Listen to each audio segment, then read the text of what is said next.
was good. Funk you in the city, funk you up in the woods. Funkin' up the neighborhood. Funkin' up the neighborhood. I felt full cause the funkin' was good. Funk you in the city, funk you up in the woods. Funkin' up the neighborhood. Funkin' up the neighborhood. I felt full cause the funkin' was good. Funk you in the city, funk you up in the woods. Funkin' up the neighborhood. Funkin' up the neighborhood. I felt full cause the funkin' was good. Funk you in the city, funk you up in the woods. Funkin' up the neighborhood.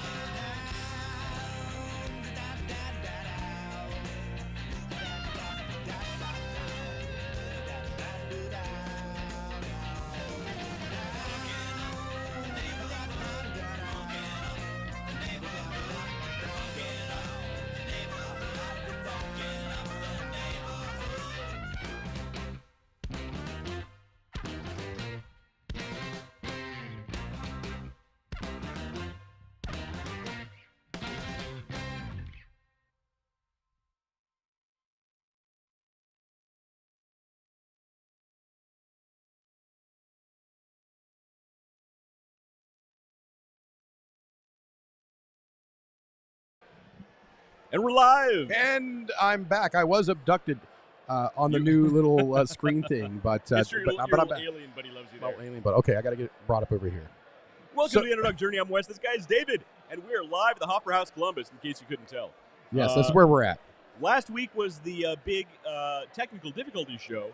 This week is the big conspiracy theory show. So, Yeah. unless we're abducted by aliens and or AI, hopefully everything stays online this time. We'll see. Well, I mean, depends if we have any, JFK things in here. We might get taken out by Black Ops or something. I don't know. Well, look. Baby boy Leffingwell. Baby Man, boy you went all out. I love it. I did. Baby boy. There we go. So, Laura L. Lyons Black, I own Baby Boy. I don't actually own Baby. I own the name. I own calling this person Baby Boy. It's getting worse. I'm digging the hole. I got the shovel. I'm just digging the hole there. You know what they say? When you find yourself at the bottom of the hole, the first thing you do, Keep digging. stop digging. Oh. Stop shit. digging. Don't keep Shoot. digging. Well, I was thinking you come out the other side. You just keep digging until you come out in Australia or something. And a calendar, Baby Boy. That's how it works. We're going to have a battle of people calling me Baby Boy. That's now. it. I love That's it. your new name. We can get you It's a name good. tag. That's good. We're making the T-shirt, Dave. We're making the T-shirt. It'll work. I'll wear it. In case anybody wondered, we do actually have Underdog Journey T-shirts at UnderdogJourney.com. I'm going to go ahead and bring that up. Real Okay. quick. Just, a plug. Just why not? Just a It's been plug. while. Just a plug. There you go. Okay. So go to UnderdogJourney.com. That's going to take you to a top secret page on Underdog Plus, where you can get delicious Underdog Plus peanut butter brew bones or any of the other flavored brew bones.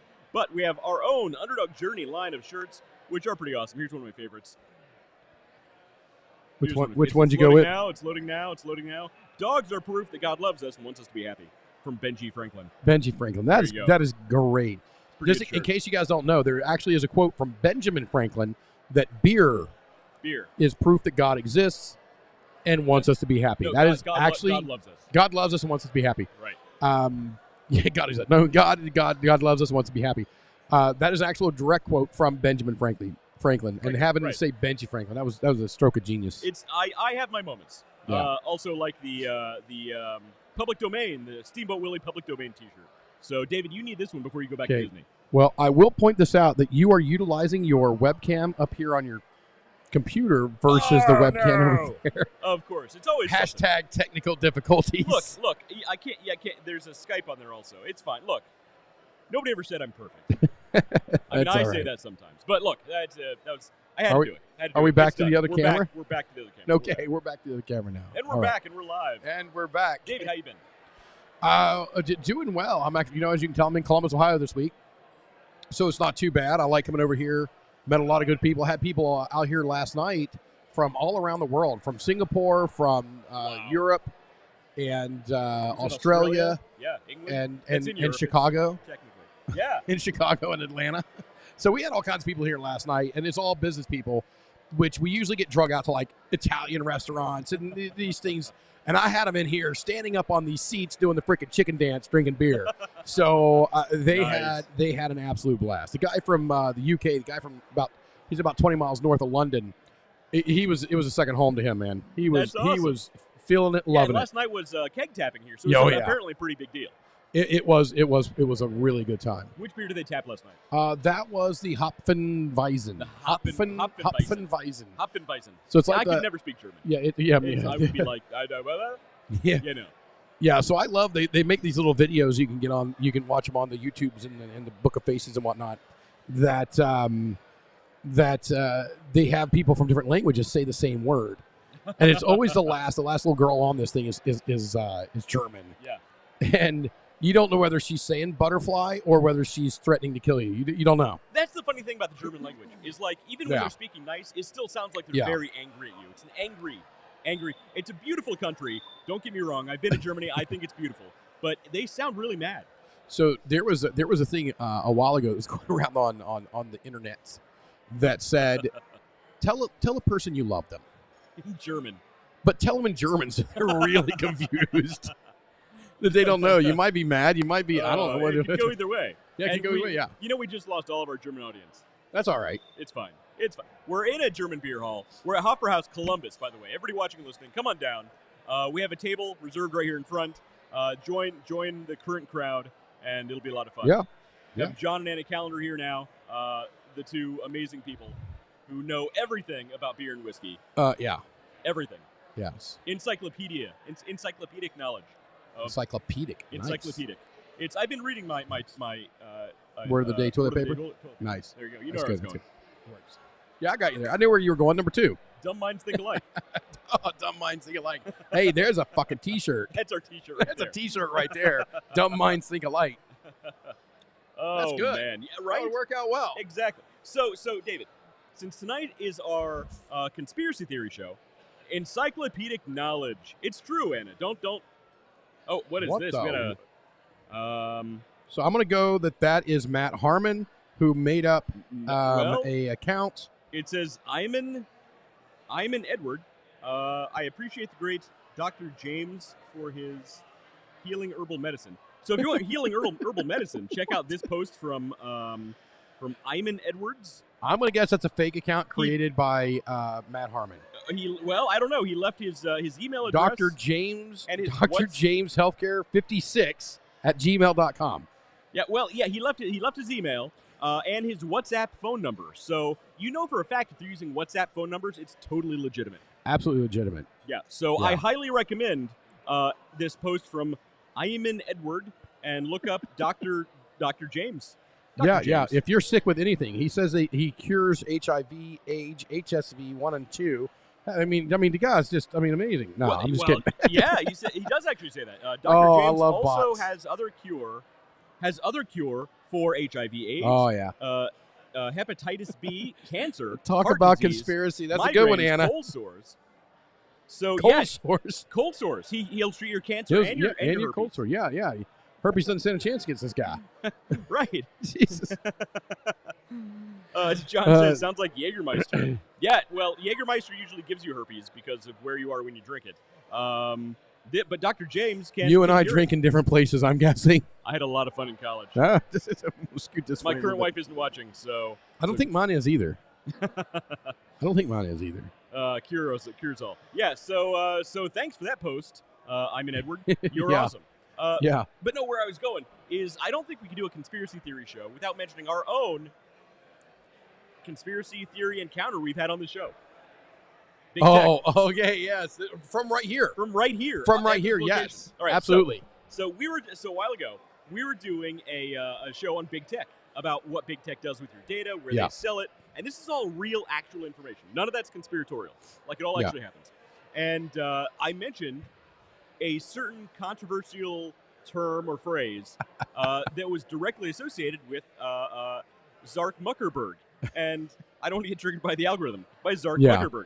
And you saw this happen. You actually saw this happen. Oh, it was great. As soon as I mentioned this phrase, I turn to you and I say, can I even say that online?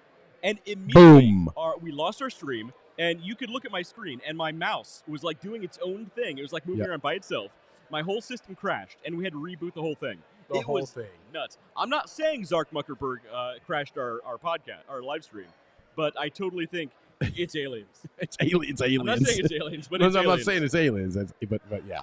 Wow. But that's what was it is. It's nuts. always aliens. But it was crazy because you actually saw this happen. It's one of those things that, like, if you didn't see it yourself, you wouldn't believe it. Yeah, it was crazy. It was literally. Can I say that online? Boom. Yeah. And we had people pinging me. They're like, dude, the moment he said that, you guys were gone. Yeah, the timing was It's perfect. like, it was just gone. I need to find that episode and dig that up because Yeah. the timing was perfect. I should have found It it for this was. episode. It was. There was no ifs, ands, buts about it. We were. They don't like us because we're spreading the truth, man. Exactly. John says, "What the meta?" Yeah, you're not wrong. I And love encounter visiting. There's aliens. a little city outside of Boston called Cambridge. I love Cambridge. visiting Cambridge. I love the analytics that Yeah, comes the out of that town. analytics up there are very good.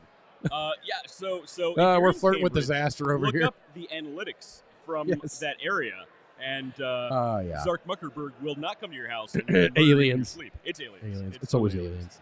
Yeah, I don't know. I mean, if humans needed to stack rocks up, had to be aliens. Well, humans can't stack rocks, David. Yeah, That's I a guess. I It's- mean, It's science. It's Yeah. science. So here's a drinking game I want everybody to do. Everybody, Get more beer. I need more beer. even your We gotta kids. I have want your drinking kids to do. No, actually, don't do that. That's No. that's a bad joke, Dave. Everybody, they can drink grape juice. So yeah, get the kids involved. Okay, fair enough. Every time that on one of those shows they say, even with today's technology, you take a drink Or ancient and astronaut do theorists. or ancient astronaut or what's the other one? Traditional where people are like, no, they're idiots, man. You stack a rock on top of another rock. That's how it works. But every time, and set it up for 3 episodes, you will only get through 1.5. West first wife first join P's and Q's. I don't know what that means, John. I don't know. Is that dirty? Is that a dirty thing? Knowing John, it's probably dirty. I don't know. Is that To my current wife, I apologize. Blame John for that one. So I don't know. Oh, there is my current wife. She's actually watching. oh shit? She can handle it. Don't worry. She can handle the P's and the Q's. Again, now I hope it's What not the dirty. hell? All right, now I gotta John, find. Now I gotta go to Google. What are you saying to my wife, John? Now I gotta go to Google. All right. Anyway, so everybody watching and listening, if you've had any encounter with anything that could be conspiratorial, if you've seen aliens, if you've seen Bigfoot, if you've seen the Loch Ness Monster, if you've seen all of them together at a bar drinking, if you've seen the clone of any presidential candidate, let me know. Let us know in the comments. Okay, P's and D. Okay, I don't know. I don't get it. Mine P's Q's. Yeah, I'm minding not your sure P's if and I Q's. I should don't add get this it. most recent comment from my wife, my current wife. I'm not sure. I'm not gonna. I don't know. I'm not gonna add. What in the holy hell is John, going what are on? you saying to my wife in the comments? And she's commenting back? I don't know what's happening right now. Okay, she can handle it. Don't I think worry. we're in the Matrix. First, okay. West's first wife fist join. What? No, what? First join. Oh, West's wife was the first to join the show. Maybe it's contact. Maybe that's it because we were talking about her not being on here. I don't know. All right, either they've drank too much or we've drank too much. So Shelly Something's Webb's like, happening. I'm so confused. Yes, thank you, Shelly. Shelly, we're on the same page. So it's clearly a government conspiracy Yes. to keep us off the topic because we're going to whistle blow. We are going to... No, the- David. We're not Well, you're going to do the blow whistle anything. blowing, and you're going to do the whistle blowing, and apparently fisting all by yourself over there. This used to be a family show. I don't know what's happening now. It Anna was Counter never a says family P's and Q's equals please and thank you. So my current wife can take Yeah, the I thought it please was. and I thank thought it yous. was. I thought it was an etiquette thing, like mind your P's and Q's, be polite, be gentlemanly, or Yeah, but then somehow fists got involved. Yeah. Well, I believe don't he was know. saying that your wife was the first to join the show tonight, Oh. and he missed. Yeah, that makes typed. way more sense. He mistyped and put fist, That and makes, that it makes went. It went downhill from there. Yeah. There went- you go. it went so my downhill. current wife says John meant to say first, but thank you. That makes way more Yeah, sense. that's John, you're right. Damn autocorrect. Yeah. Oh yeah, yeah. Can I get half bison, please? Yes, please. I'm good. Need a refill. Need a I'm refill. good. No, man, Especially after dude. that. Shelly Webb says, okay, gotcha. All Look, it's So we're getting all weird on already. board with who's fisting who. We got it. Look. And who as was I first? said in the description of this video, our show usually goes downhill really quick and almost never recovers. So we thought with today's episode, we would just start right in the shit show of things and just keep it going from there. You moved your big ass chair on top of my cable. We have these giant. Leave it be. I'll restrict my flamboyant movements. We have these giant 100-pound benches today instead of our regular chairs. So, and he's over here scooting them, and I'm like, I got my hand down here, and he slams them together. And my poor pinky took the brunt. Baby boy's pinky hurts. Yeah, baby boy Leffingwell's pinky. You don't need that pinky. Hey, we don't have our banners up. Our banners? Hey, where'd the banners go? The banners went away. Son of a gun. It's always something. What's going on here? It says, dear Lord. I know if it says. Where'd it go? Where'd the thing go? Hang on. We talked about Cambridge Analytica, and it took it away from us. Holy smokes. I'm going to try and reload that. Yes, a hat. Full, please. Full, please. Yes. Yeah. Did she just offer to give you a full liter? Well, yeah. Oh, okay. That's one of those. That's one of those. Cut these two off.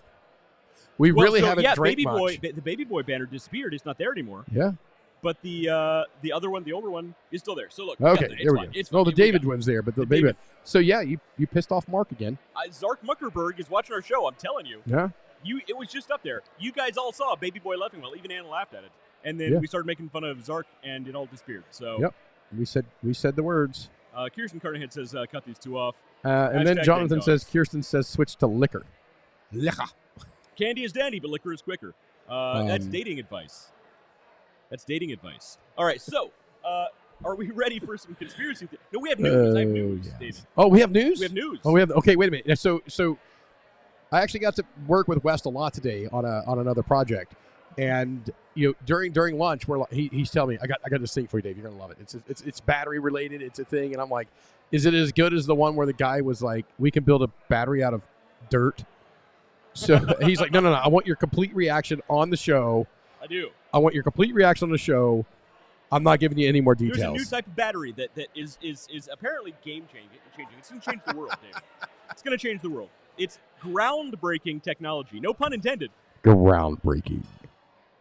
John Kellner says that's how he got his two kids. Because the liquor is quicker. Yes. Hey, look, exactly. Look, you got to do what you got. John, that's how at least half the world's population got here. You got to do what you got to do. So let's switch to the news. Poor Anna's over here like, what's going on? John, you're shut up. At a beer hall. Yeah, John, you're really killing your chances later, man. Let's get to the news. If I were you, I'd buy some candy. Yeah, switch to the news. All right, so over to the news. First in the news, China lands on the far side of the moon. I did see that. That's pretty awesome. It wasn't faked at all. It's not fake. It's look, they actually have, lots of really good film directors over there, but it's not fake at all. Look at the picture. It's totally realistic. Oh, yeah. Yeah, who took the picture? Let's see if I can zoom in a little bit. Who took the picture? Yeah, it's, so there's a doorknob for some reason. No more photos of the moonlander. But no, it's kind of cool because it's the dark side of the moon, meaning it's always dark, David. Don't you know that? The dark side, it's always dark. The sun never hits that side of the moon. So there's a lot to discover on that side. So they took lighting in a film studio. I mean, I didn't mean to say film studio. I mean, they took a selfie ring. They took one of those light rings and just taped an iPod to it or something. And was like, we're gonna jettison this out and we're gonna snap a picture. Yeah. It'll be fine. Right. And also, everybody watching and listening, I am joking about the dark side of the moon being dark all the time. I know that's not how it works, but it's interesting because that side of the moon never faces the Earth. Geosynchronous. It's not geosynchronous. It's tidal locked. Tidal locked. So that means one side of the moon always faces the Earth, if you believe in such things. So we'll leave it at that. Well, I mean, do we have a flat? Did you get a flat earther? Did you get a flat Earth one? We talked about this earlier. Oh, the conspiracy theories. Oh yeah, good. We got some flat Earth. Oh, good. We got some flat Earth. So before we get to the battery, we got a couple more pieces of news here. All right. One. This is actually interesting because we were talking earlier, and I saw this news article, and I'm like, David's totally going to love this. This news article, new model suggests a partner anti-universe could explain accelerated expansion without the need for dark energy. David, remember what I mentioned? Two alternating paths collapsing the... to current reality? Yeah. Okay, yeah. Current reality. This is what this is saying. Apparently, there's an anti-universe now. That's the time is running backwards. So as that universe shrinks, our universe expands, and somehow some scientists think that makes sense. Okay, so what you actually went over earlier actually makes a lot more sense than this. Yeah, I'm not saying I'm smarter than an astrophysicist, but I am smarter than some astrophysicists. I just pulled an astrophysicist out of it. Like, oh, yeah, man, I like my matter stringy. That's a quote from Big Bang Theory. I don't like it stringy because I'm not going to say it's dumb because one of our viewers said it. I do like the Big Bang Theory. I don't like it loopy either. I think a lot of the current models are pretty dumb. But a lot of people seem to think that wasn't Sheldon. What? That was I like my universe loopy or stringy. No, that was what's his face? Yeah, Leonard. Leonard. That was Leonard who said that. And so anyway, I don't like it stringy or loopy. I think both of those are dumb. But I thought the article was cool because we were just talking about physics. All right, thank you. And now that I have beer, let's move on that's a whole liter of I actually my got a whole liter. No. I got Hefeweizen. Oh, that's why you got a whole liter. First time I got my Bach. Oh, okay. That's why you got a whole liter. Okay. So explain my Bach. Okay. Explain my Bach. So the Maibach's like super, like it's like 8+%. Yeah, it's alcohol. So they only serve it by half liter here. But you can get as many half liters as you want. You can get it, but the idea is it takes time, so you can't just slam a liter of this stuff. You slam a liter of Maibach and you're going to feel it. You feel it, yeah. No, it's a powerful beer. All right, hang on. I got a refill. Hang on. Okay, so I'm still worried, man. I was the baby boy Leffingwell was kind of growing on me. I was becoming okay with it, and now it's gone. Now I'm just a weird alien over here. Zark, bring back Baby Boy. Yeah, come on, man. What the frig? Well, because here's the thing. Look, Baby Boy still exists on the next screen here. Yeah. It's still there. Yeah, okay, there we go. Just not on the previous screen. So, Zark, I blame you. Yeah, absolutely. So, how sand batteries could revolutionize home energy storage, David. Revolutionize home energy storage. Sand batteries. Batteries made of sand. And it's not some weird, hang on, everybody watching and listening, it's not some weird chemical reaction with the sand and like some acid or like nuclear fusion. No, it's sand that stores heat.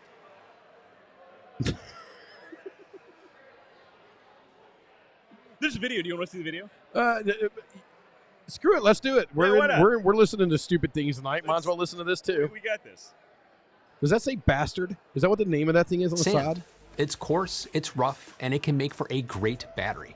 And as weird as that might sound, it's just one example of the many earthy materials that are currently used for thermal energy storage, or TES. Now, a while back, we covered the debut of a commercial sand battery, which is big enough to supply power for about 10,000 people. But now, sand-based energy storage has reached a new frontier. Hang on. 10,000 people. 10,000 people. From sand. From hot sand. From hot sand. All right, so hang on.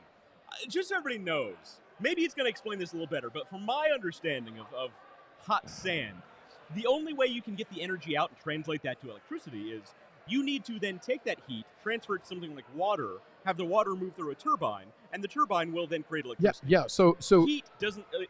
Heat is not electricity. Yeah. Heat. I was going to say heat is not energy, but it is a form of energy. But it is not electricity. Like maybe he'll explain. They like throw 10,000 people in the middle of the desert, like, oh, look how hot you are. Well, it worked. But no, this battery, it's going to heat 10,000 people, David. It's very hot. John Calendar, cue Paris Hilton voice. Hang on. That's hot. That was my best Paris Hilton voice. That's hot. That's hot. So I have no idea what Paris Hilton sounds like. So by the way, so did you know, Anna, that Paris Hilton actually tried to sue Hallmark at one point because they made a card with a blonde caricature of a lady that didn't even look like Paris Hilton, and the caricature was saying that's hot, and she actually tried to sue Hallmark for that.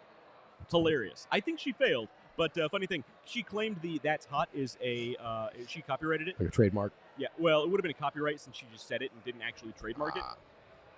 But that just proves how smart Paris Hilton is. Let's move on. Let's keep watching this video. Individual homes. Companies like Bat Sand are currently offering heat batteries that bring hot, fresh sand directly to your door. Seems like you need just... I couldn't hold it in. They bring hot, fresh sand right to your door, David. How can you turn that down? It's like Uber Eats for sand. Yeah. Can I have some... I need some hot, fresh sand. Hang on. The sand is hot, but it's not fresh. Can I get some fresh? Yeah. I think you know what's wrong with the sand, right? This ain't fresh. It's fucking sand. Anything delivered these days. But what stopped us from experimenting with residential TES before? How will heat storage impact our lives and our homes? And where exactly are homeowners supposed to put this stuff? Where I'm Matt Farrell. I go in Welcome the dirt. to Undecided. You can top dress your lawn with it. Do we have an ad? Is that what's happening right now? This is the intro. This video is brought to you by Factor and all of my patrons on Patreon. All right, that's an ad. We're not going to watch the whole Oh, okay. I see what they're doing here. Okay, so they're... Dude. What are we doing here? What are we doing? Do not click anything. Ah, John. Thank you for the warning, David. Yes. I know. John, inappropriate. It's bad enough that it's in our comments, but it does not need to be on our screen. This is a family-friendly show, David. Anna Calendar, though, said, fresh hot sand to your door. Sign me up. Yeah. So it looked like what they're doing is when they're talking about the thermal, I mean... Shelley Webb, so what happens when the cat uses the fresh hot sand as a litter box? It's very hot. It's very hot. It's very hot. It's in a case. It's in a box. It's hot enough that it can store enough energy to heat to run the electricity of your house. How hot is this sand? It's basically molten glass. It would have to be. Well, that's the thing is, it would have to be right near a melting point for it would have to be right near vapor. And then how is it getting into your house? Is it, you got like a pipe out in your yard? Some guy walks up with a big truck full of hot sand. Is it like a dump truck? Or do you run a boiler underneath it to use natural gas, right, or maybe there's a coal stove underneath it? So in thermal energy's defense, not the defense of this, in thermal energy's defense, there are certain countries that have access to thermal vents. They can get geothermal energy, right? That's a real thing. But it's still running steam through a turbine to get the electricity. There's another form of this where, I'm sure you've seen this, out in the desert, there's like a huge giant circle of mirrors. All the mirrors are aimed at a certain tower right in the middle. And what that does is it concentrates all the sun energy to basically vaporize. I thought it was God's disco ball. What it does is it actually basically vaporizes sodium. So it takes sodium, gets it so hot that it not just melts, but it vaporizes. And that then goes through a series of turbines, creates electricity. Hot sand? What? Hot sand. So it's going to revolutionize solar home energy, David. Hot sand. All right, send me the link. I actually want to learn more about this. I want to go on Robinhood and look up bat sand. Oh, bat okay. Sand. That's it right there. I gotta find it. Watching and listening, look up bat sand and give them all your money because they're going to revolutionize the game. Robinhood. Here, let's open it. Bat sand. Is that what we're looking for? Bat sand. Let's see.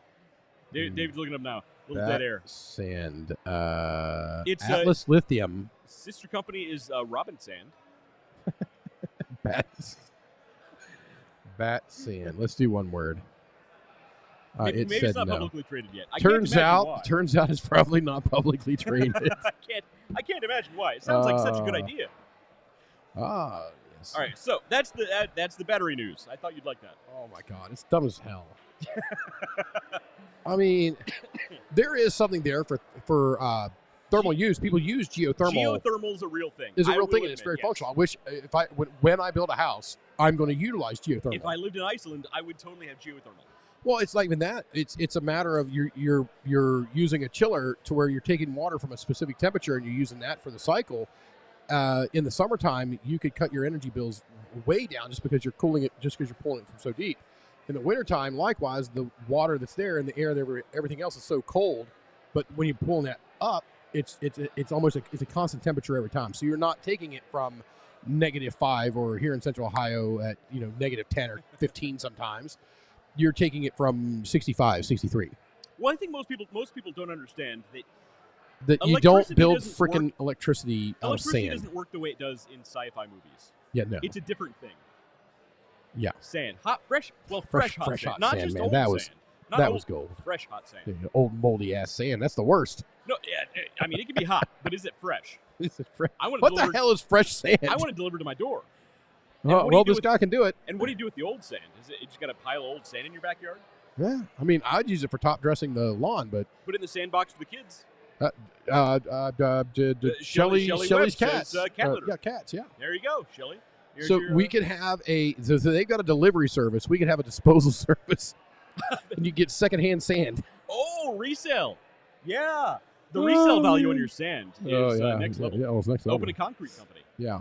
Second life sand batteries. Actually, when I was doing research on this, so man. concrete is another option that companies are working with. Hot concrete. Hotcrete. Hotcrete? What? Just because you need concrete daily? Is it? Well, I mean, who can has an addiction It can to get very hot. Oh, it can. Well, yeah, it can get very The hot. Hoover Dam is still cooling from when they actually made it, David. It's very hot. Oh yeah. The Hoover Very Dam. hot.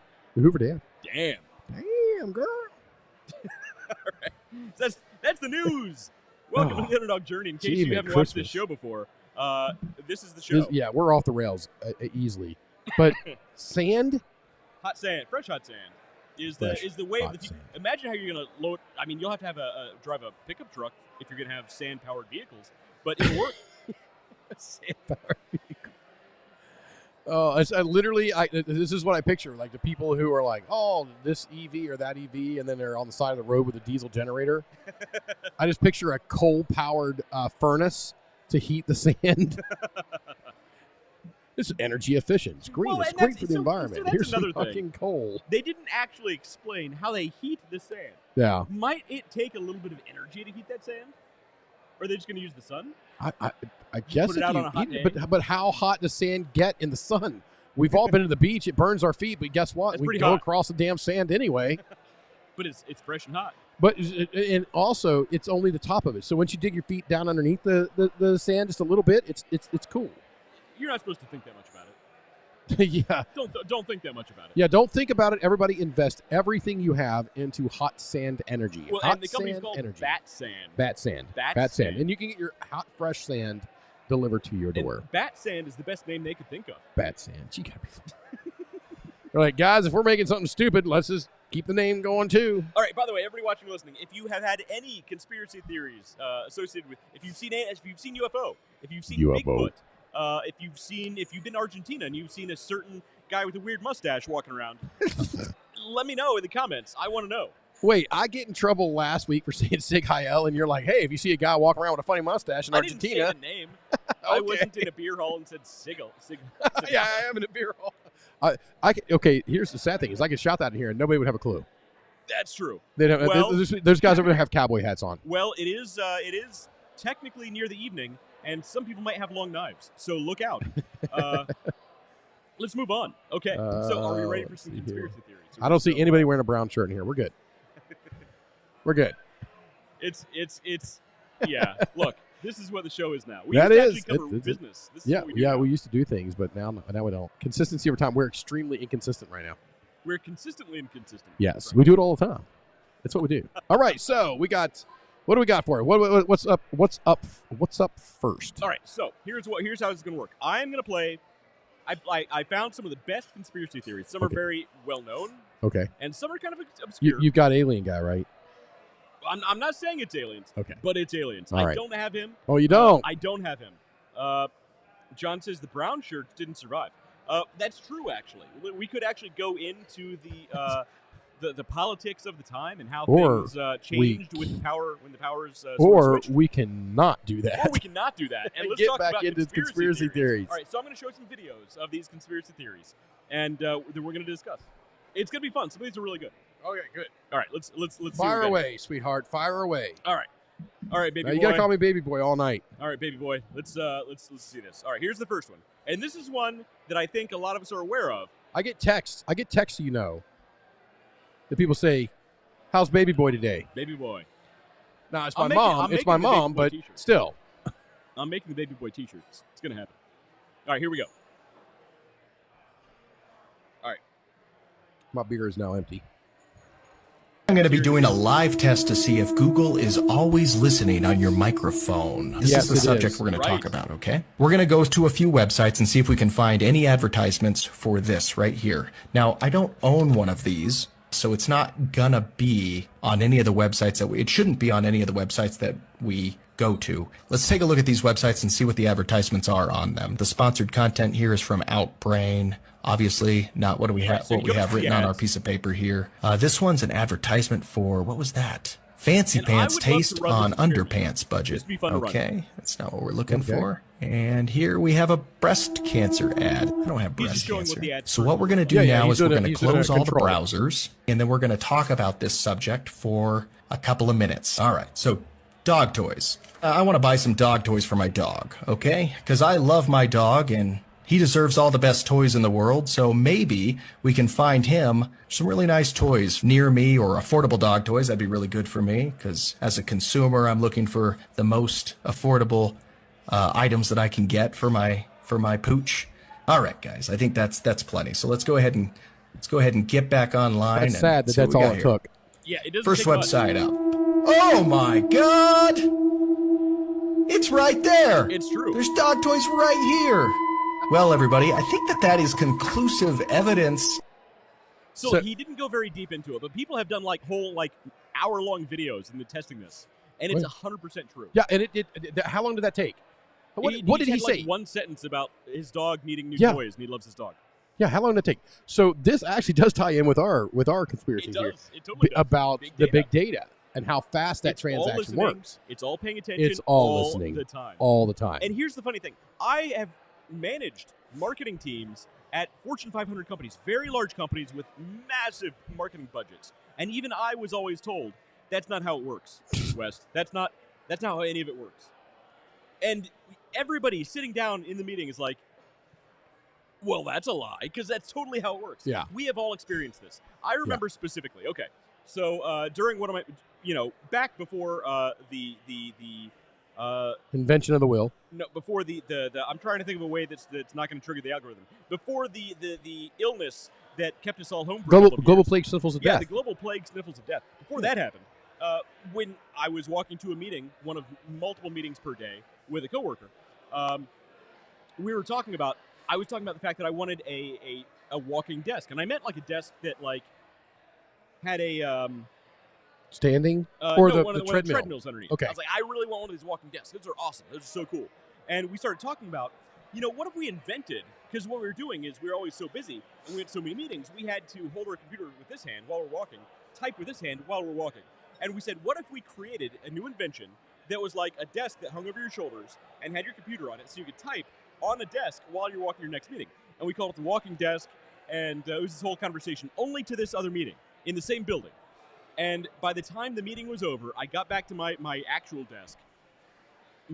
Every website that I went to had ads for stand-up desks. Every single one. I'd never seen one of those ads before, and that's all I saw for weeks afterward. I'm sure you've seen the same thing. Oh, it does. It does. I'll say something or text somebody,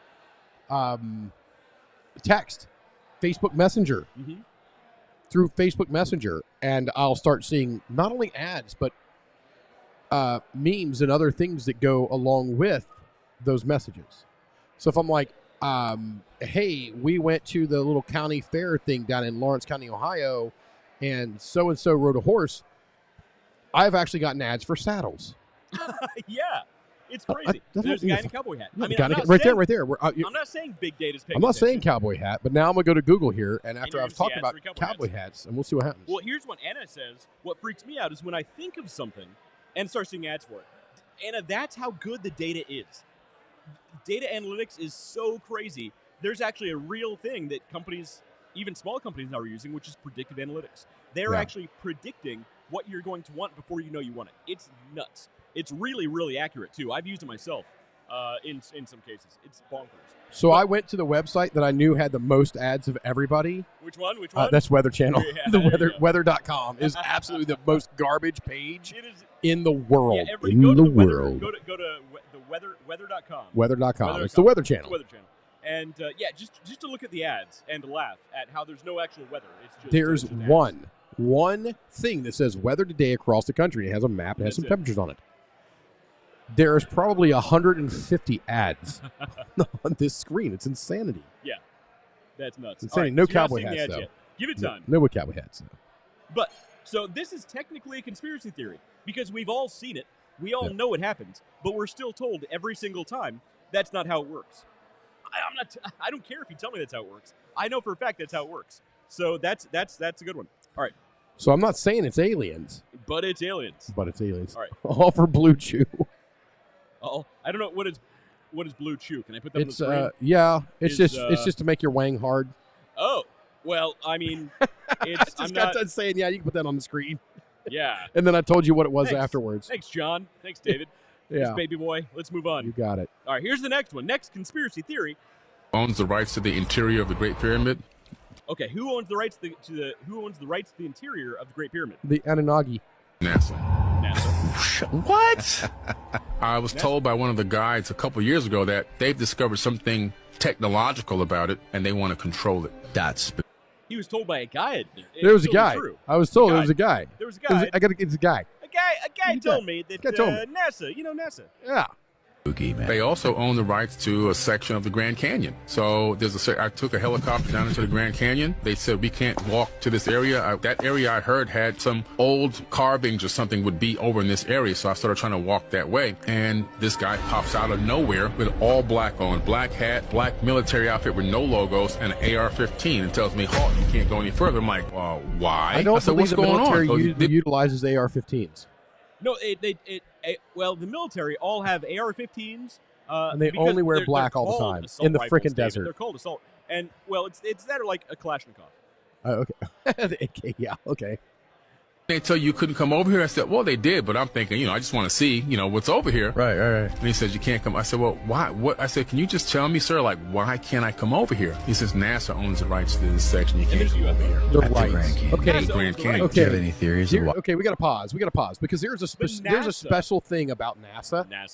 There's a special thing about NASA that everybody should know. Right. Everything that NASA does, anything that NASA develops, is, for the best term, open source. Everything they do has to be published. Yes, because they're government funded. But NASA itself is a private organization, David. Private organization. Owns the rights. They own the rights to the Grand Canyon and the interior of the pyramid. Because there was a guy. I think he was drunk. There was a guy. I think he ate some mushrooms out there on the trail, and that's how he ended up here. The peyote in that part of the Grand Canyon is really good. Yeah.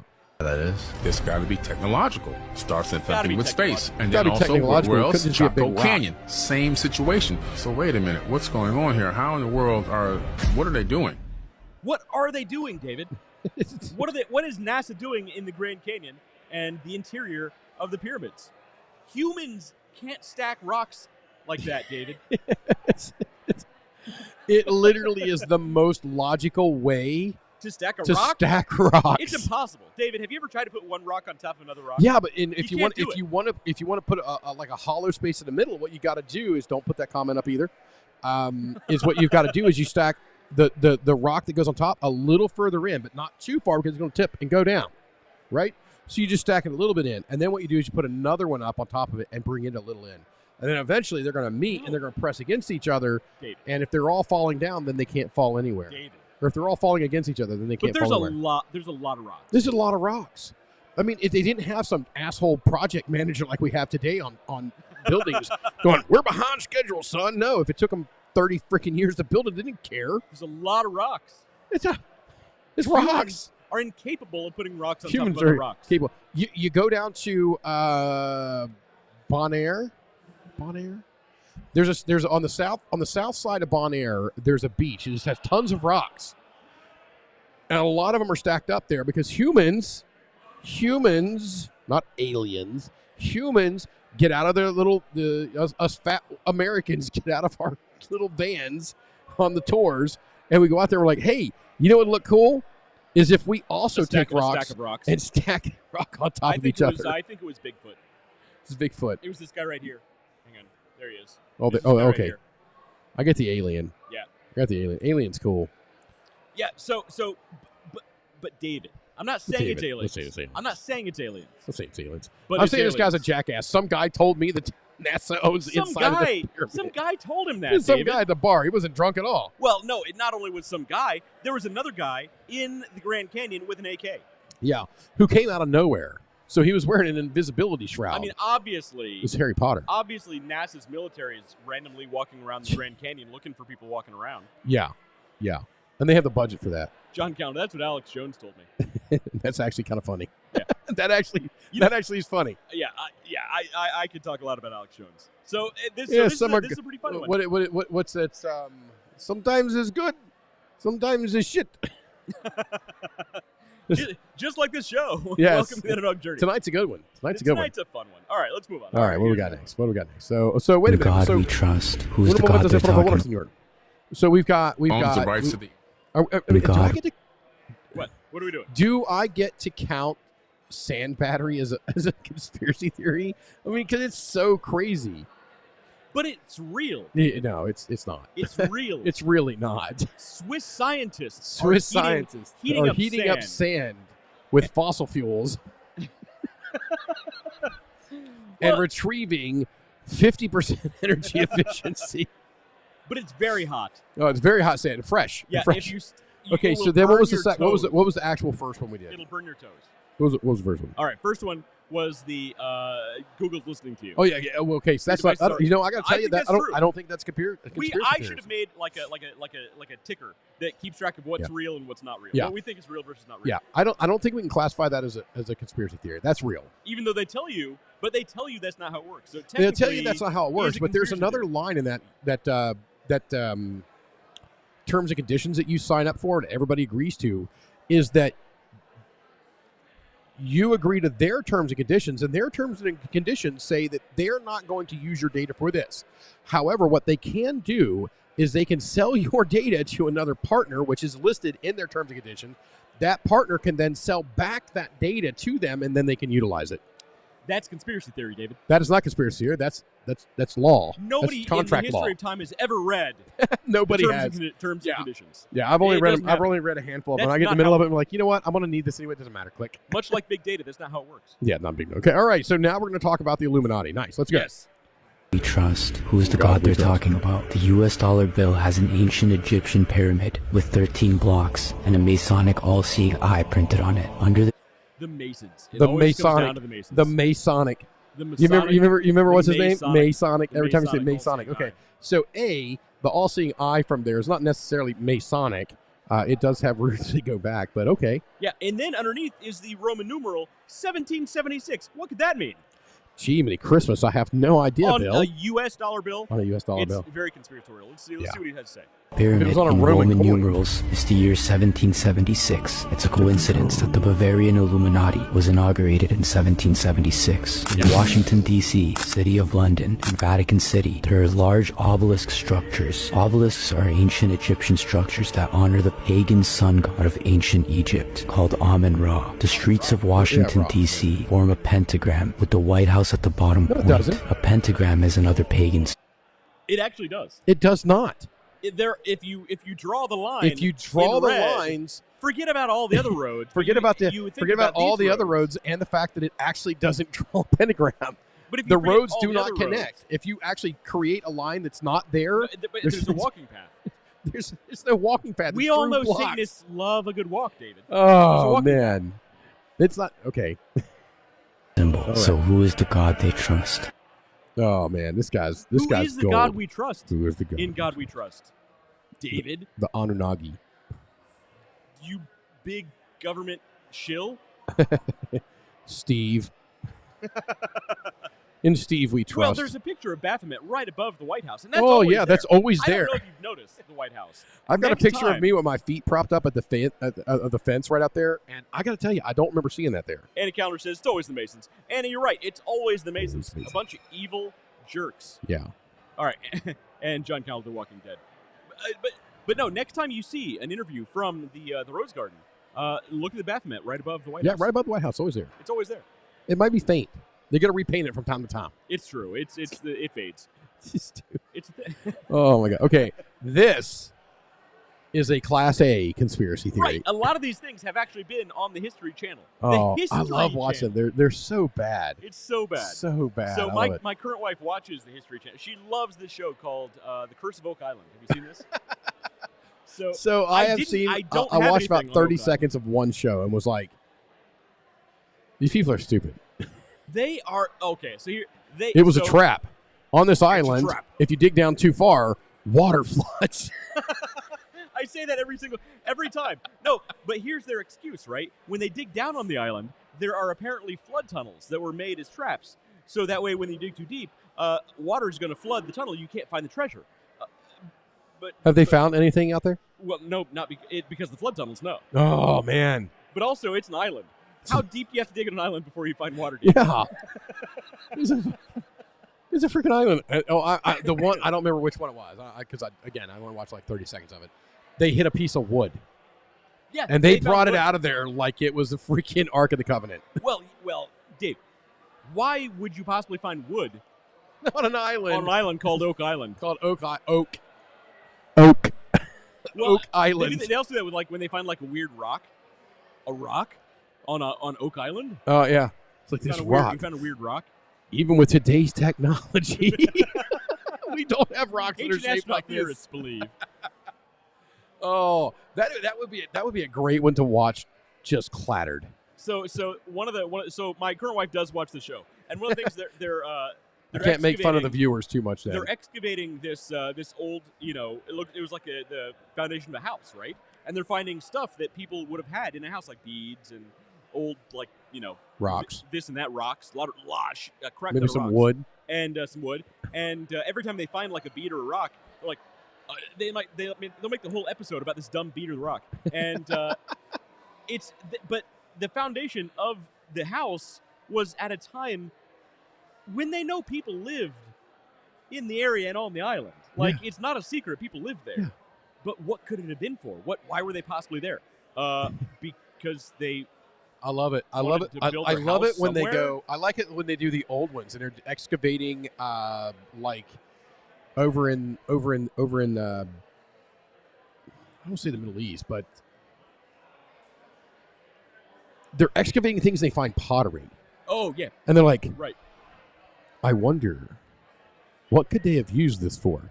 For carrying effing water. They're in a desert. They're water. Miles away. They're going to use it for water. It's just not a stretch. I did put that comment on the screen. Which one was that? There you go. John's most recent comment. Also, I'm putting Shelly's comment. Days like old wood. Shelly Webb says, I hope we get some Mothman. Oh, so do we have Mothman? I didn't include Mothman. Aw. Because I'm not a huge Richard Gere Richard fan. Gere, yeah, Richard Gere. He's not for me. So I didn't include Mothman. But that's a good one. That's a good one. So, all right, let's move on. Finding Hitler. That means we'll have to do another show. Hitler. He died. What? Oh, Jesus. In God we trust. I heard Hitler. Finding Hitler. Get the fuck out of here. Yeah. They found Hitler. He died.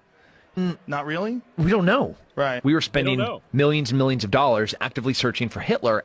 By the way, I love how they have the hydraulic press underneath the people talking. Just for the extra ADD people who can't pay attention through the whole video, you can watch somebody squishing Skittles. So let's. I do like that. My kids do like hydraulic press videos. Got to get out there and diddle the skittle. Let's move on. So they're hunting for Hitler, apparently. All right. Okay. After the war, Hoover was like, no. Send more FBI agents to South America, to North Africa, to Spain, trying to find out where this guy went. The Russians got the body, and they got his skull.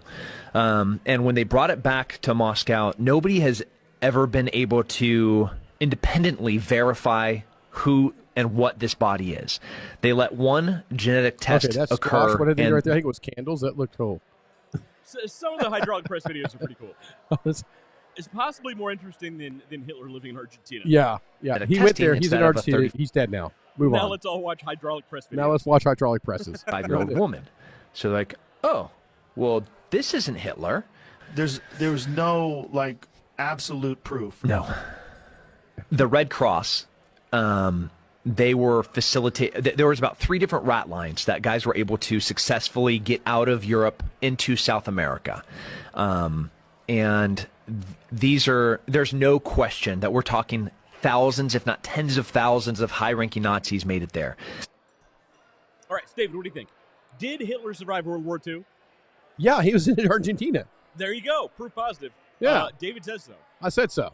So the common sense dictates that's how it works. So this guy, I think his name is Tim Kennedy. I have no proof. I don't want to offer proof. He actually did a show on History Channel called Hunting Hitler.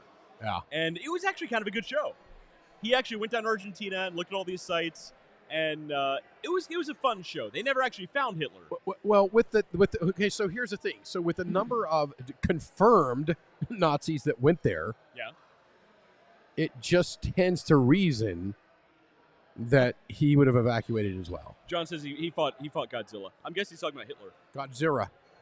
Godzilla. And he says, only if you can find Skittles. Look, I would go hunting for Skittles. Hunting Skittles would totally be a show I'd watch. Even after I made the diddle the Skittle comment? Yeah, no, we're moving on from that. But I don't think it's beyond the realm of possibility. Like, he totally could have. Yeah. Because apparently, and this is a real thing, the skull that the Russians have is a female skull. They think it's Ava Braun.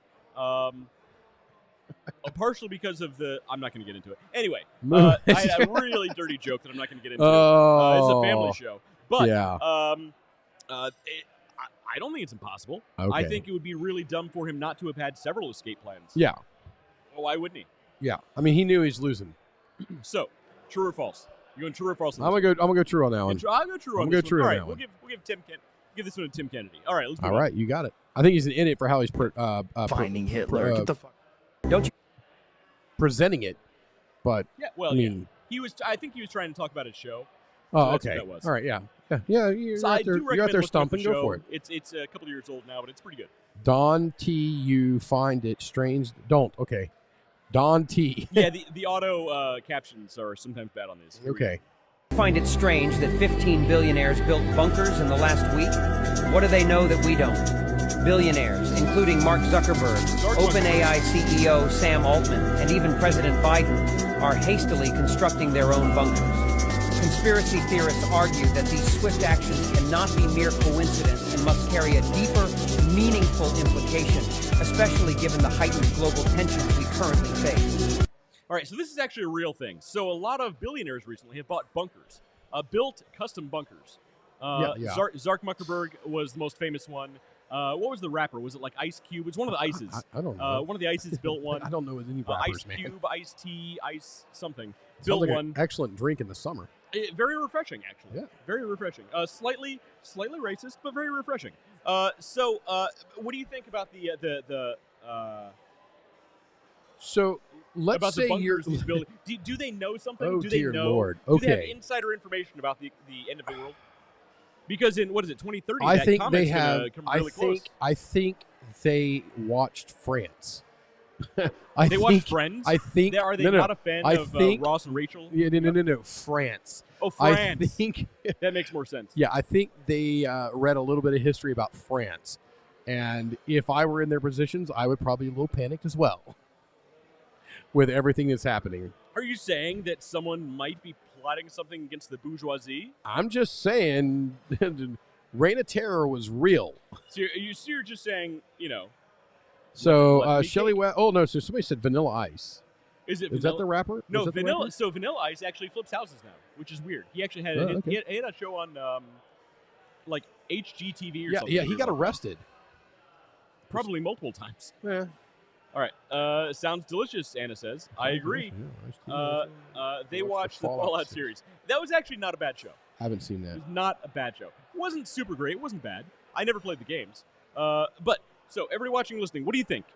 Do the billionaires know something that we don't know about the end of the world? I don't know that they know anything that we don't know. I think they're not stupid. They have the money to build a bunker to try to protect themselves. I also partially think if I were a billionaire, I would just do it because it's cool. Well, yeah, and like what I would do. Every dude wants a bunker anyway. Like I would do it just because I want a bunker. I would do something like that, and then I would go buy like 4 million body bags. Just to screw with people. Just to mess with people. Just to really just to mess with people. Walk around in like hazmat suit half the time. Yeah. When I get out of the car, I'll have like a device. It's like, here. Get back in the car and then get out in a hazmat suit. Hire somebody to specifically follow you around or lead your way with like a Geiger counter. Yeah.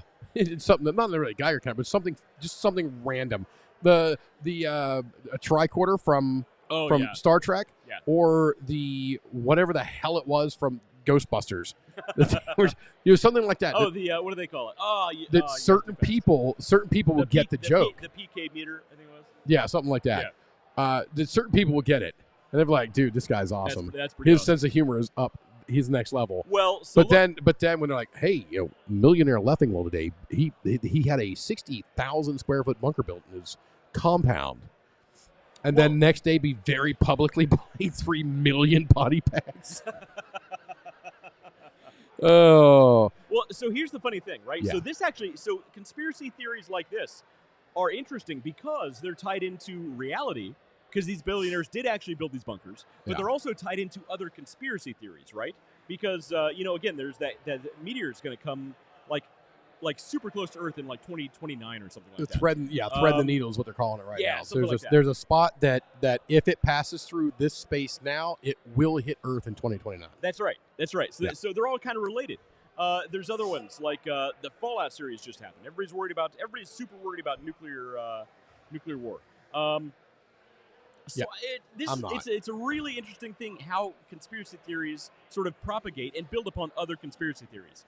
Because, like, in order to believe this, you must also believe this, this, and this. But to believe this, and this, and this, you must also believe that, and that.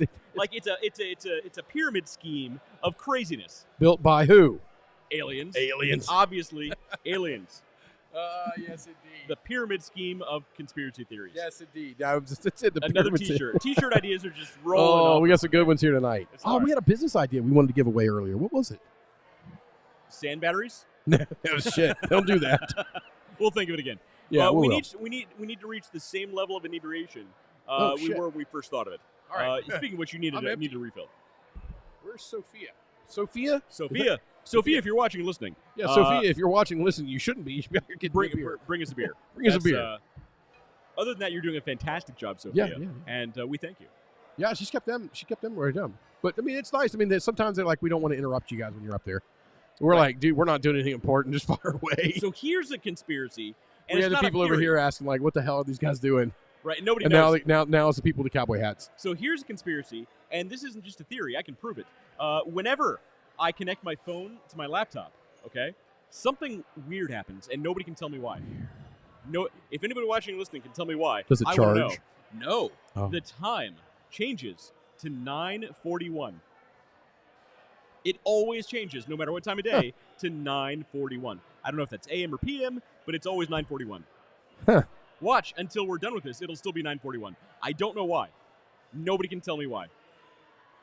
John Calendar says that's when Pornhub opens. I connect my phone to my laptop, and Pornhub opens. That's www.pornhub.com. Oh, you were telling me about the sound of porn. First of all, I don't want to know what the sound of Pornhub sounds like, because it sounds like it's going to sound terrible. But no, you it's said like, they have it's like a specific audio. There's like a little intro rhythm thing that they do. Okay. Intro rhythm. That worked out well. Intro rhythm. I was going to find that audio and play it every time you spoke, but I can't. That works. I forgot about it. All right, let's move on. That's good. Baby boy Leffingwell on duty. Let's go. Billionaires knowing something. Do you believe it or no? Yes or no? I'll stick to my original thesis, or my original hypothesis, which is they're not stupid. They are targets, and when the reign of terror happens, they want a place to go. Fair enough. I'm going to go with, I don't think they know a whole lot, but bunkers are cool, and if I had the money, I would totally get one. So, yeah. All right, let's move on. All right, what do we got next? Here we go. So I'm going to narrate a little bit because there's no words. Here's the theory. Bill and Melinda Gates died in 2013. According to Ancestry.com, a website, by the way, that almost anyone can edit. It's kind of like the Wikipedia of genetic history.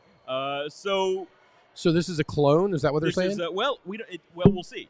Okay. You're going to see where it goes. All right. It's rather interesting. Is it lizard people? Tell me it's lizard people. It's rather interesting. Oh, rather interesting. All right. I'm interested. Bill and Melinda Gates died in 2019. It goes to Ancestry.com and shows written proof that some random person put in there that shows they died in 2013. From what? It's a plane crash. They died in a plane crash in 2013. There's documented evidence on Ancestry.com that not just anyone aside from you can edit. Not just anyone, except from everyone. Well, and here's the photographic evidence. I can't say what this. Are those the same people? I would make a joke about some of the appearance happening. It's a little creepy. The looks on their faces, by the way. Look at Bill. Look at the look on Bill's face on the bottom. Yeah, that's a guy who's been to an island or two. Look at the look on his face. Look at the look on his face. Zark, I'm sorry.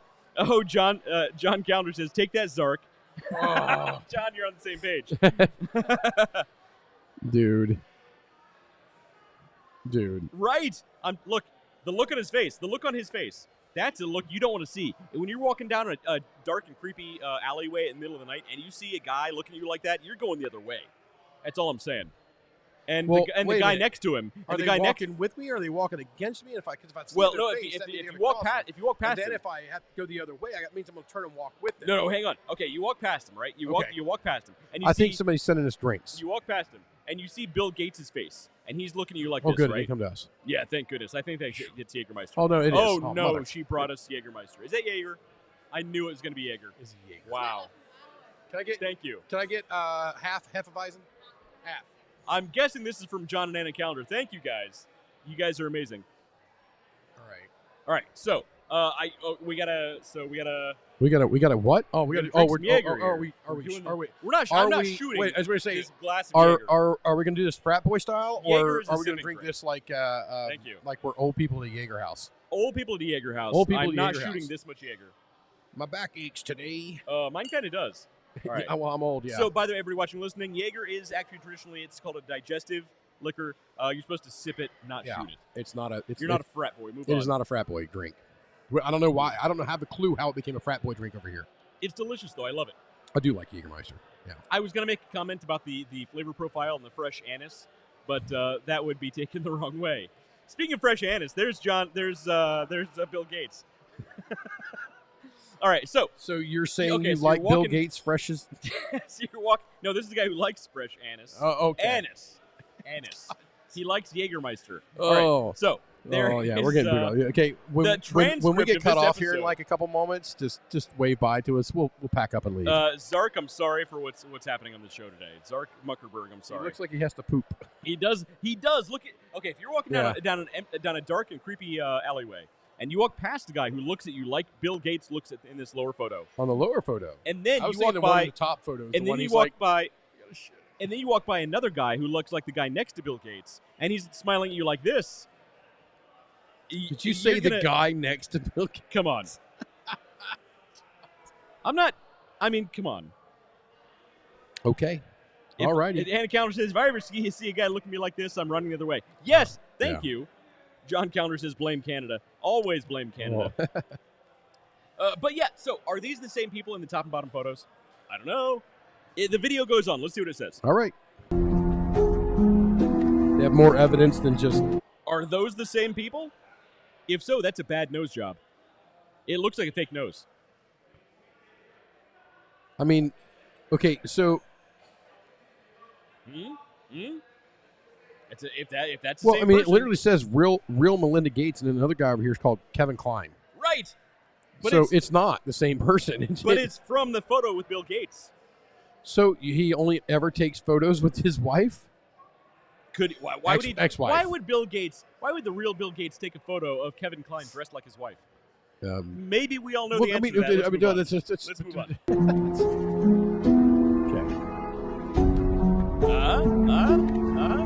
It's the same guy. Oh, here's another one. Annie Leibovitz is apparently Bill Gates now. Annie Leibovitz from Vanity Fair looks like Bill Gates. I mean, they both have two eyes and a nose. They do have two eyes and they both have two ears. They so, are I mean, both it's uncanny. Technically really. Human. Okay. Technically. So yes, this is a conspiracy theory. All right, but it's still going. It's a bag of cat's crap. Crazy. But it's going. It's still going. All right, so hang on.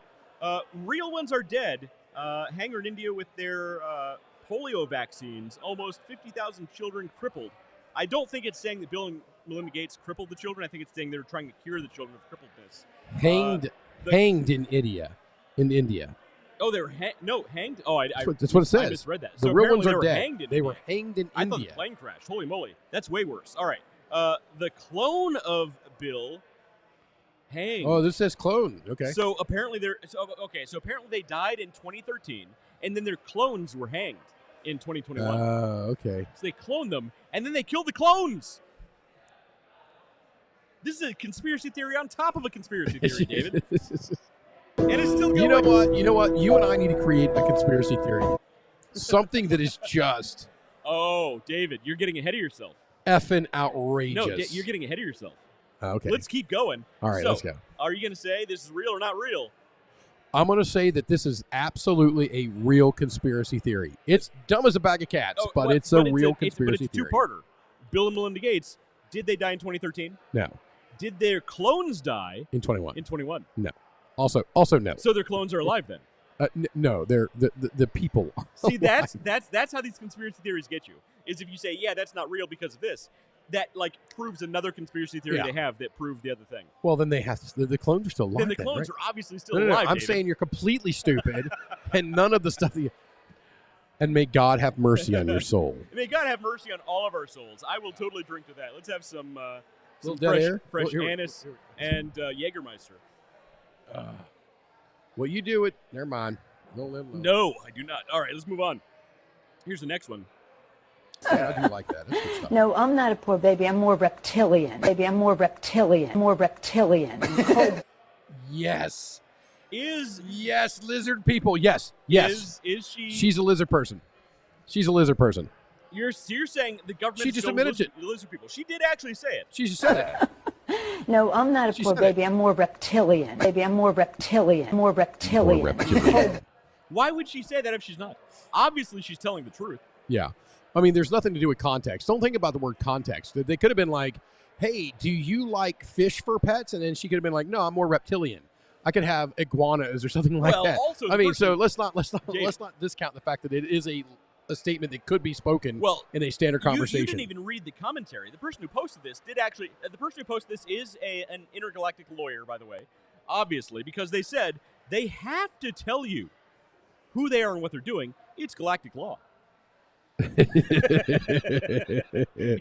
What's the dumbest man in the world? What's that most outrageous? The president of the universe or president of the galaxy or something? Rick and Morty? No.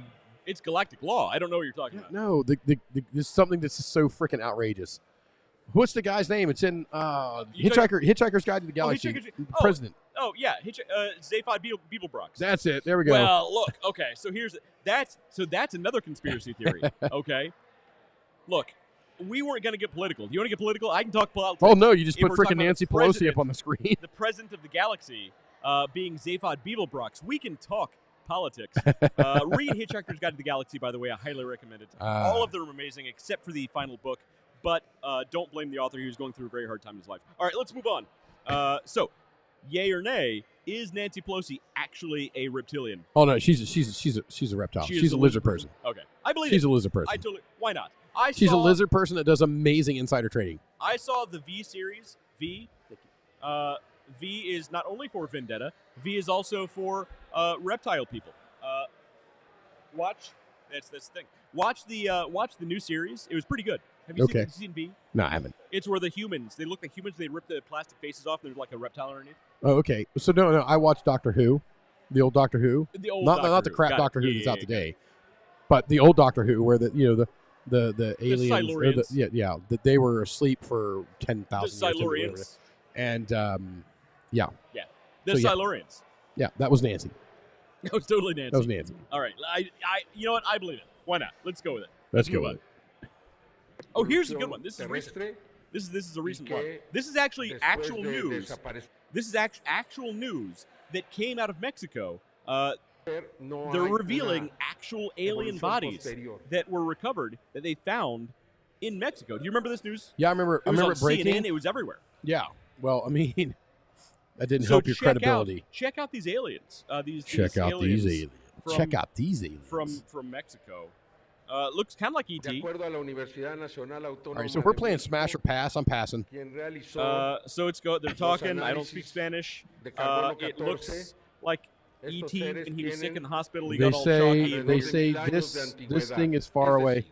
It's rock. It's made out of wood. Yeah. By the way, if whoever sculpted this, if this is a living creature, first of all, that's not actually how biology looks. Even if it were alien, like that's just, it couldn't work that way. Secondly, whoever sculpted these things didn't actually understand anatomy, because again, that's not how anatomy works.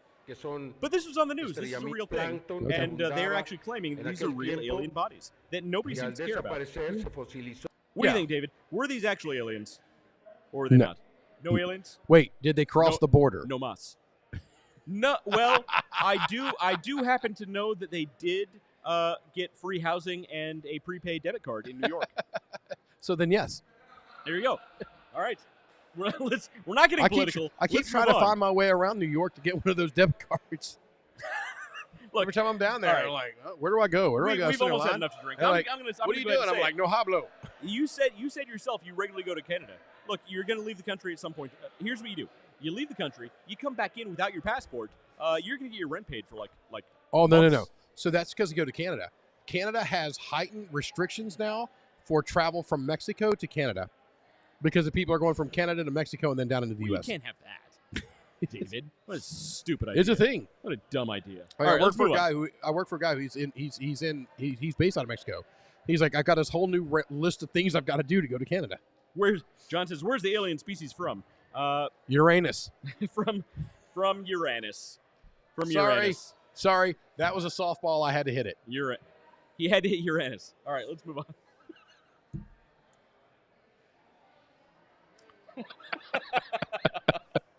Oh, man. Oh, man. That was as bad as the fisting comment, bro.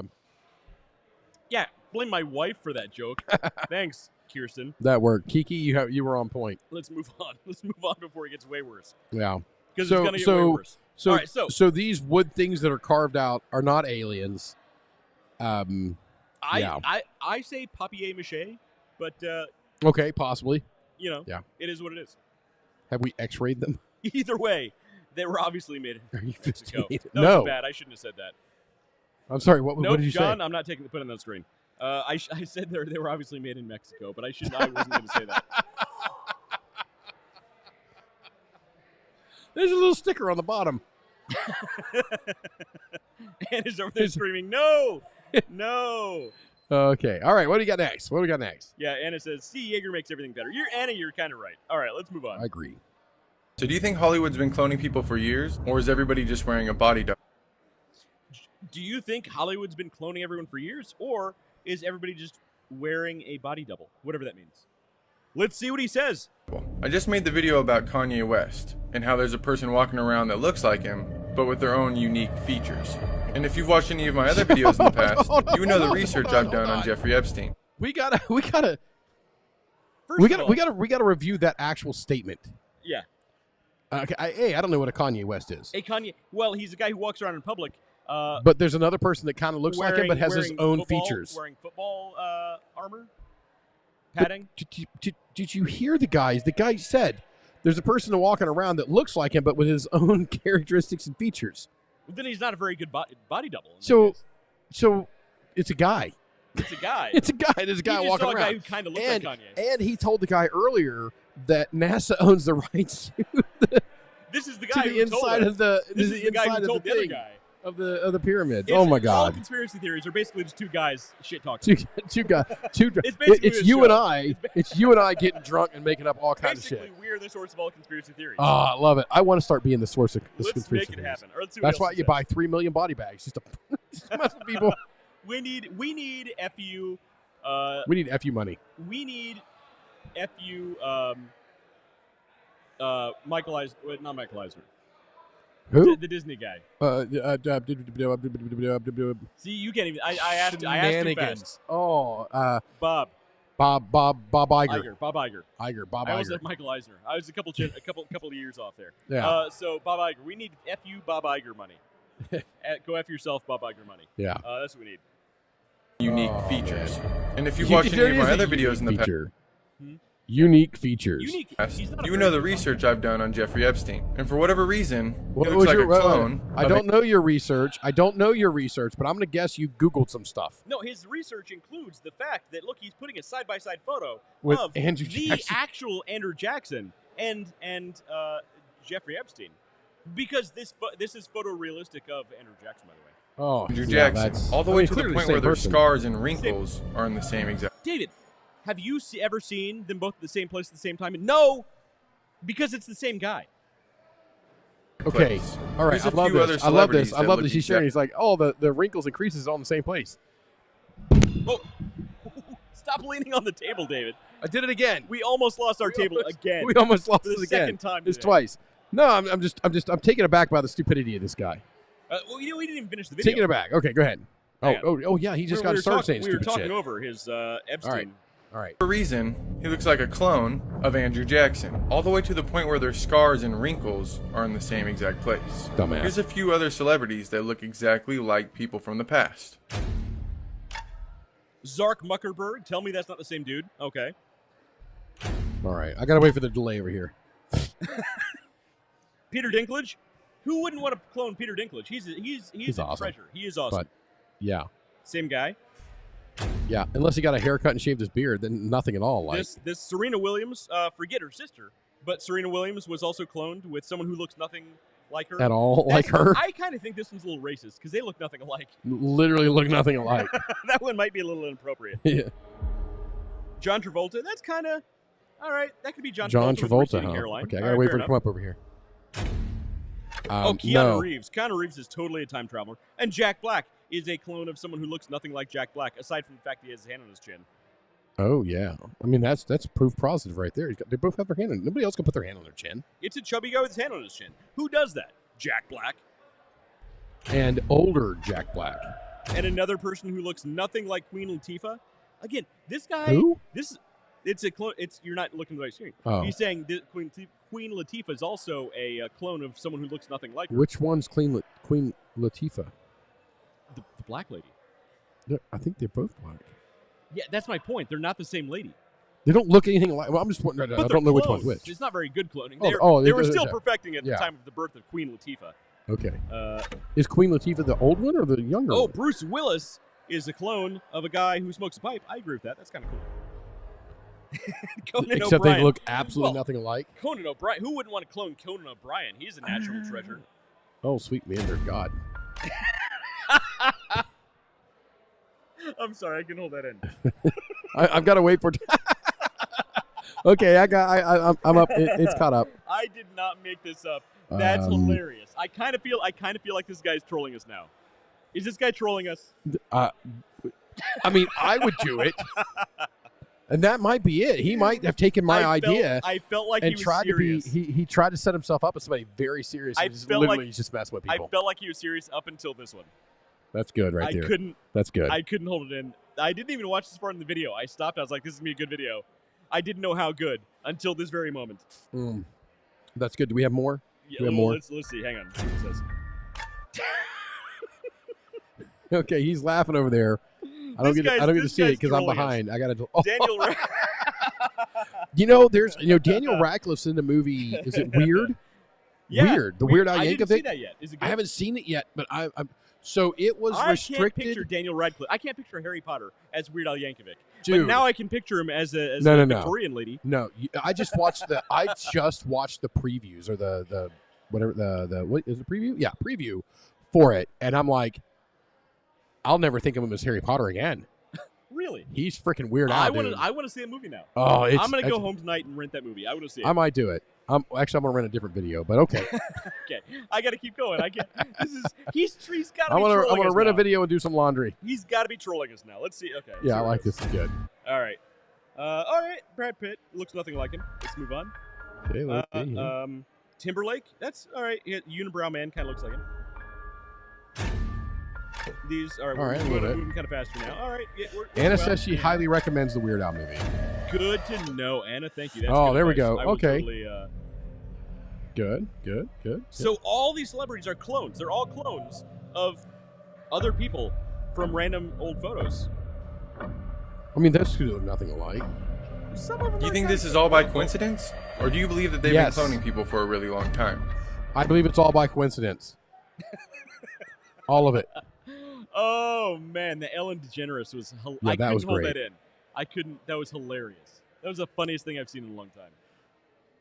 So, do you believe they are cloning celebrities? No. Or rather, celebrities are clones of other older random people? No. No? You don't think so? No. But David, No. cloning. Attack of the Clones. No. Send in the clones. No. Send in the clones. No. Not real. No? No. Anna says, "Stop that." Yeah, Anna well, does she's not approve replying. Of this, she's replying to the Stormy Daniels don't comments. even mention that name. All right, we're not. I thought she was talking to me. All right, let's move on. All right, so you are a no on the cloning. Yeah, they're not cloning. They're not cloning people. And let's. Ellen, I got to go back to the Ellen. I thought he was serious until I saw the Ellen, and then I'm like, this guy's got to be trolling us. Yeah. Daniel Radcliffe was funny too. That's a funny one. He looks like an old Victorian lady. Oh, we have a frowny face. Somebody sent a frowny face to us. It's my mom. Is it your mom? Is your mom watching? Probably. All right. So Ellen DeGeneres is a clone of this old guy with mutton chops. Yeah. Yeah. I wonder what Subaru he drove. Let's move on. All right. We're both saying no on the cloning, but it's so fun. No on the cloning. All right. Let's move on. Let's see what's next. And I'm not even sure what order I put these in. I put them in some kind of random order. All right. Let's Excellent. see. No this is good. Oreo cookies for me. Ooh, no more Oreo cookies. The Freemason symbol, the Satanic cross. Because apparently Oreo cookies. Let's watch the whole thing. All right. Who is this? Do we have a name for this person? We're going to call her Virginia.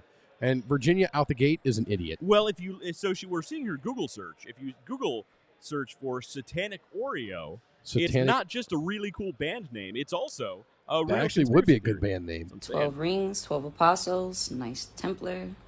My advice, start researching what you're putting in your body. Research what you put in your body because... How about you research what you're putting in your body? You shouldn't be eating the fucking cookie. Don't worry about what's on the damn thing. Well, David, there's a Masonic symbol somewhere that's not pointed out on here. Yeah. There is a satanic cross on the Oreo. There is... There's not. It's purely satanic. It's not. Have you ever had Oreos, David? So yes, there's a thing about pattern recognition where you see things like clouds that look like Volkswagens or clouds that look like somebody giving you a middle finger or a big penis. In this case, it's something very specific. It's called schizophrenia. Crazy, yeah. Yeah. Virginia's crazy. Oreos are remarkably sacrilegious. Oreos are vegan, therefore healthy, according to Anna Calendar. Therefore healthy. I agree. Anna, I'm with you. I totally agree. And so I like the... Ooh, John, I'm not putting that on the screen. Everybody watching and listening, go to the comments, and you can follow John Calendar's amazing commentary. Yeah. It's actually pretty funny, but I cannot put it on the screen. Yeah. So Oreos, satanic or not, David? No, it's a fucking Oreo. It's a cookie. Get over yourself. I'd be worried more about the preservatives that are in the cookie than I would be whatever symbols are on the outside of the cookie. And it's not. It's just geometric shapes. Get over it. But Satan. Yeah. Satan? But David. Satan. But Satan? I can't do the church lady voice. All right, let's move on. All right. Group of people that say that dragons were real. And I'll explain. So around the same time period in China... Dragons, David. Dragon. Dragons. Oh, my God. You got dragons. I got good ones here. I told you. Oh, I did not see that one coming. South America, Africa, Rome, all these places, images depicted people fighting dragons. And every dragon was slightly different, but it was all a giant, scaly animal that could fly. Different species of dragons, even. So when you break that down, you think about the fact that large birds had a hard time being fossilized because their bones are so porous. Because they have like hollowish bones, they break down very easily and they don't fossilize. So the group that says this, basically they're saying the evidence is the reason there's no fossils of dragons is because they had bird bones and they were actually very delicate animals. But a small population of these giant flying lizards existed and basically encompassed all these different countries where they all depicted fighting dragons in their own way, and they were all killed off and then didn't fossilize. Okay. David, dragons, obviously. Okay. Why would every culture around the world have different looking creatures that they didn't call dragons? Some were reptilian, some were not, but we call them dragons, so obviously they had dragons. Yeah, absolutely. But no. You're saying dragons aren't real? I'm saying dragons are not real. I saw Reign of Fire, David. I love that movie. It was a great movie. I love that movie. After seeing that movie, you're saying dragons didn't exist? I went to the premiere of that movie. I have it on DVD. It was great then, sucked shortly afterwards, but then became great again. Woody Harrelson is a revelation. Oh, That was not Woody Harrelson. It should have been Woody Harrelson. That was not Woody Harrelson. I'm talking about the fact that he smokes a lot of pot. Oh, okay. Yeah. Let's see here. So no dragons. You don't believe in dragons. That was Batman and Lincoln guy. It was Batman and the Lincoln Lawyer. Yeah. You know what? It would be awesome if they remade that movie and they were each those characters. If they remade that movie and it was actually Bruce Wayne and the Lincoln Lawyer teaming up to fight dragons. No. Not the Lincoln Lawyer. Yeah, the Lincoln ad, like the Lincoln ad, where he's in it. He's like, I don't know. But David, you know why? I don't know if I'm imagining myself or if I'm imagining that I'm imagining myself. No, you know why he's in those ads? Because he was in the movie The Lincoln Lawyer first. Oh yeah. About the lawyer who drove. I've watched it. It was a very creative movie. What the hell you was can tell by the fact he was a lawyer who drove a Lincoln, and they called the movie The Lincoln Lawyer. So, David, dragons. Okay. No. Okay, No. So I want to take you. I'm having you look at my screen right here. Nobody else can see it. Okay. Nobody else can see it. Yeah. Nobody else can see it, but you can see over here. Yeah. Do you know what this right here? Okay, you can see my. I know search. what that is because okay, I'm smart. But do you know what it was attributed to? And I what do. It spurred? In fact, know what that spurred because I'm smart. Okay. All right. So what David is referring to, he brought up an image of an elephant and or woolly mammoth skull, a mastodon skull, and it basically in the front of it has this big opening where not only the ocular cavity is converged, but also the nasal cavity, impressed into the skull, and it looked like there was one big opening for one big eye.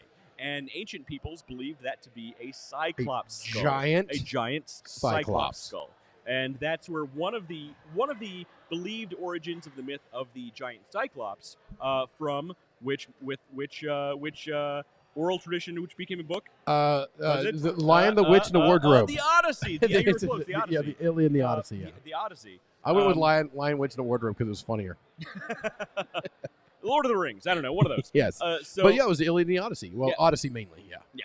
So that's where the origins of the belief that we think that the origins of the so now I'm going to take this, Cyclops I'm going to extrapolate this out further. But dragons, David. But dragons. Have you ever seen a dinosaur skull? Well, that's not a dragon. They had hollow bones. They had bird bone disease. Yeah. So you don't think one of these ancient cultures maybe stumbled across possibly several ancient cultures or something that a time when dinosaurs roamed the earth, and they took a look at that and go, that was a dragon. Well, obviously that was a giant That creature. was clearly a giant creature, and this one over here had wings, so they all had wings. They all had big giant teeth and ate sheep. Yeah. Yeah, that was it. Yeah. So dragons. Yeah. Yes, There's just no way that anything other than a dragon. No, dragons did not exist. Dragons do not exist. They're not under the streets of London waiting for us to break through the tunnel and coming out. And there's only one male. Woody by the way. Harrelson, keep smoking your weed. Lincoln That nothing to do with Woody Harrelson. What the hell? Lincoln Lawyer. I want to see. Lincoln Lawyer and Batman. You guys keep remake that dragons. movie. All right, let's see. All right, what we got next? Dragons are baked. Are not real. All right, imagine this. Everything you've seen on the internet is not actually real, and the internet actually died several years ago. So this is actually a real conspiracy. This is not just this lady's random rant. The internet died. Look up the dead internet theory. This is actually a real thing. Oh my Lord! It's called the dead internet theory. And now that AI is happening in a really big way, this is becoming a lot more prevalent. A lot of people really believe this. The dead internet theory. Let's see what she has to say about the dead internet theory. What the hell am I talking about? That's a great question. So let's get into this crazy conspiracy theory. Let's get into it. So this theory states that the internet actually died in 2016, 2017, and everything that we currently see online is actually just done or posted by bots in order to brainwash all of us with propaganda. So I'll give her 80-20. 80-20 of it, she's absolutely full of shit. 20% of it, she does have some credibility there. So everything on the internet is just bots posting for other bots to reply to. And coming as someone who regularly posts blog posts and creates content like this, I would say she's probably right. I'm not going to say she's right. I'm not going to go with right. I'm going to say she's 20% less crazy than she was 5 seconds ago. That's Since it. everybody watching and listening to this do regularly post online, I'm going to say she's probably right. So that I post all the time. All right, let's go. What else? Popular post surrounding this theory actually came from an online forum called Agora Roads Macintosh Cafe. And in January of 2021, this year, a user named Illuminati Pirate created a thread on the website titled Dead Internet Theory. Most of the internet is fake. Illuminati Pirate. This user believes that big corporations are actually working with the government in order to push propaganda and get us to buy certain products. Well, yeah, the vast majority of the internet is marketing. Okay, so that part is true. Right. But that's all terms and conditions. It's not the dead internet, you dumbass. It's just marketing and terms and conditions on it. So this actually does lead into AI conversations, because a lot of people are thinking, since most content is now written by ChatGPT by people. You know, it was shut down. It was shut down the other day because there were so many people on it. You had to wait. And there are a lot of that's another conspiracy theory we could totally get into, because there were like 6 or 7 different AI platforms, independent AI platforms, that were all down at the same time for the same length of time.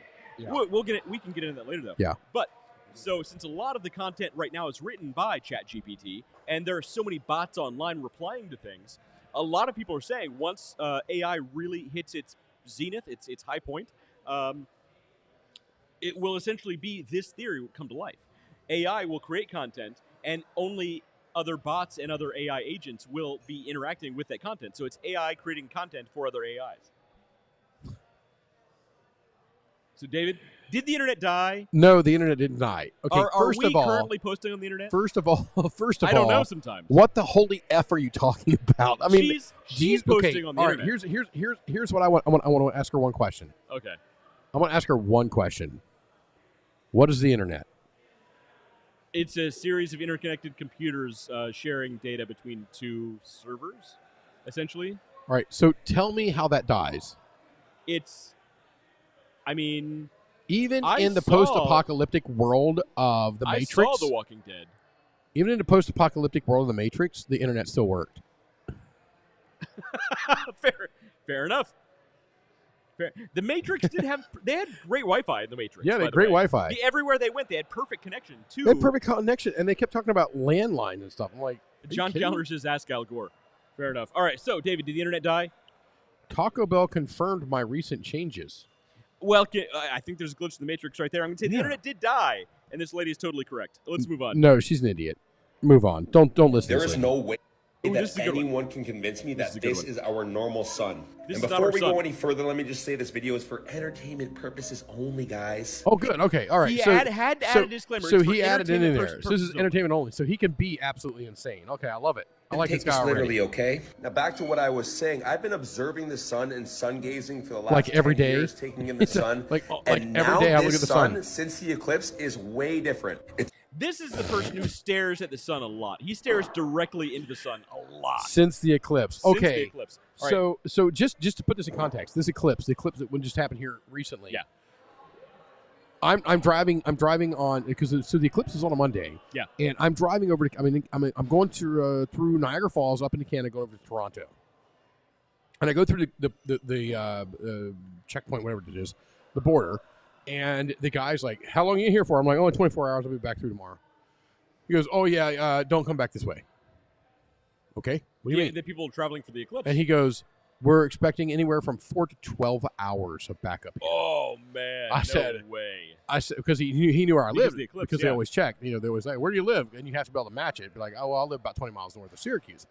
And he's like, "Okay, so that's right on 81, which goes right up in frickin' Canada, through the Thousand Islands, right into Canada. So it's a pretty easy trek from Canada down to my house." Fair enough. And so he tells me, and I go around. And during the eclipse, I didn't pull my car over the side of the road. Everybody, I mean, they're everywhere. There are people setting up camping out there doing the thing. People really love this eclipse. It was interesting. It was a good one. Insane. Yeah. Insane. I'm driving. I'm like, that's cool. And we're back. You have no interest in the world. And David. I'm going. The eclipse ends. The next thing I know, I'm stuck in traffic from all these effing morons. It's a straight road. But for somehow they did it. But yeah, the eclipse was just huge. Right, and the fact that this knucklehead is referencing it, it doesn't surprise me, but it doesn't add credibility to him because I've seen those people out there. No, but you didn't let him finish his rant. Oh no, okay. Still Oh, going. and it's entertainment purposes only. Well, obviously, he wasn't sarcastic at all. Almost like it's giving off this bright white LED light that's hard to look at. I It's remember giving our off- sun always being this we beautiful updated the contract to orange color. Cree. We updated the contract for the sun to is Cree giving off a LED. different light. Let's see what else it says. Hang on. And now it's just like this bright white light. And I've actually seen a couple videos of people talking about some sort of sun simulator, which is way out there. By the way, real quick, I just want to say he did say a boot. This guy's boot? totally Canadian. Oh yeah, he's in Canada. So I say a boot a lot because I've made fun of it so long, and I'll be in Canada and I'll be like, well, it's boot time. A boot. It's a boot. And they don't catch it. I don't catch it. And then 5 minutes later, I'm like, oh my God, was that offensive? Did I say a boot? did I just do that in front of them?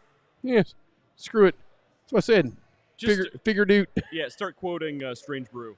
Obviously, Yeah, and they I'm all love it about when you quote, conspiracy theories, but let me Letterkenny. know what you guys think about this. It's also hella boot, there interesting it that is. for the first time ever, globally, sunflowers are shunning the sunlight. Globally. Now, they're called sunflowers for a reason, guys. They always face the sun, but for the first time, they're Yeah, that not AI facing the generated sun. image And absolutely unfortunately, for the proves first your time in my thoughts. whole entire life, I'm actually sketched out to sun gaze. Can someone please come in here, let us know your thoughts in the comments, because F I'm you, at a loss Shorzy. for words, because this is really, really trippy.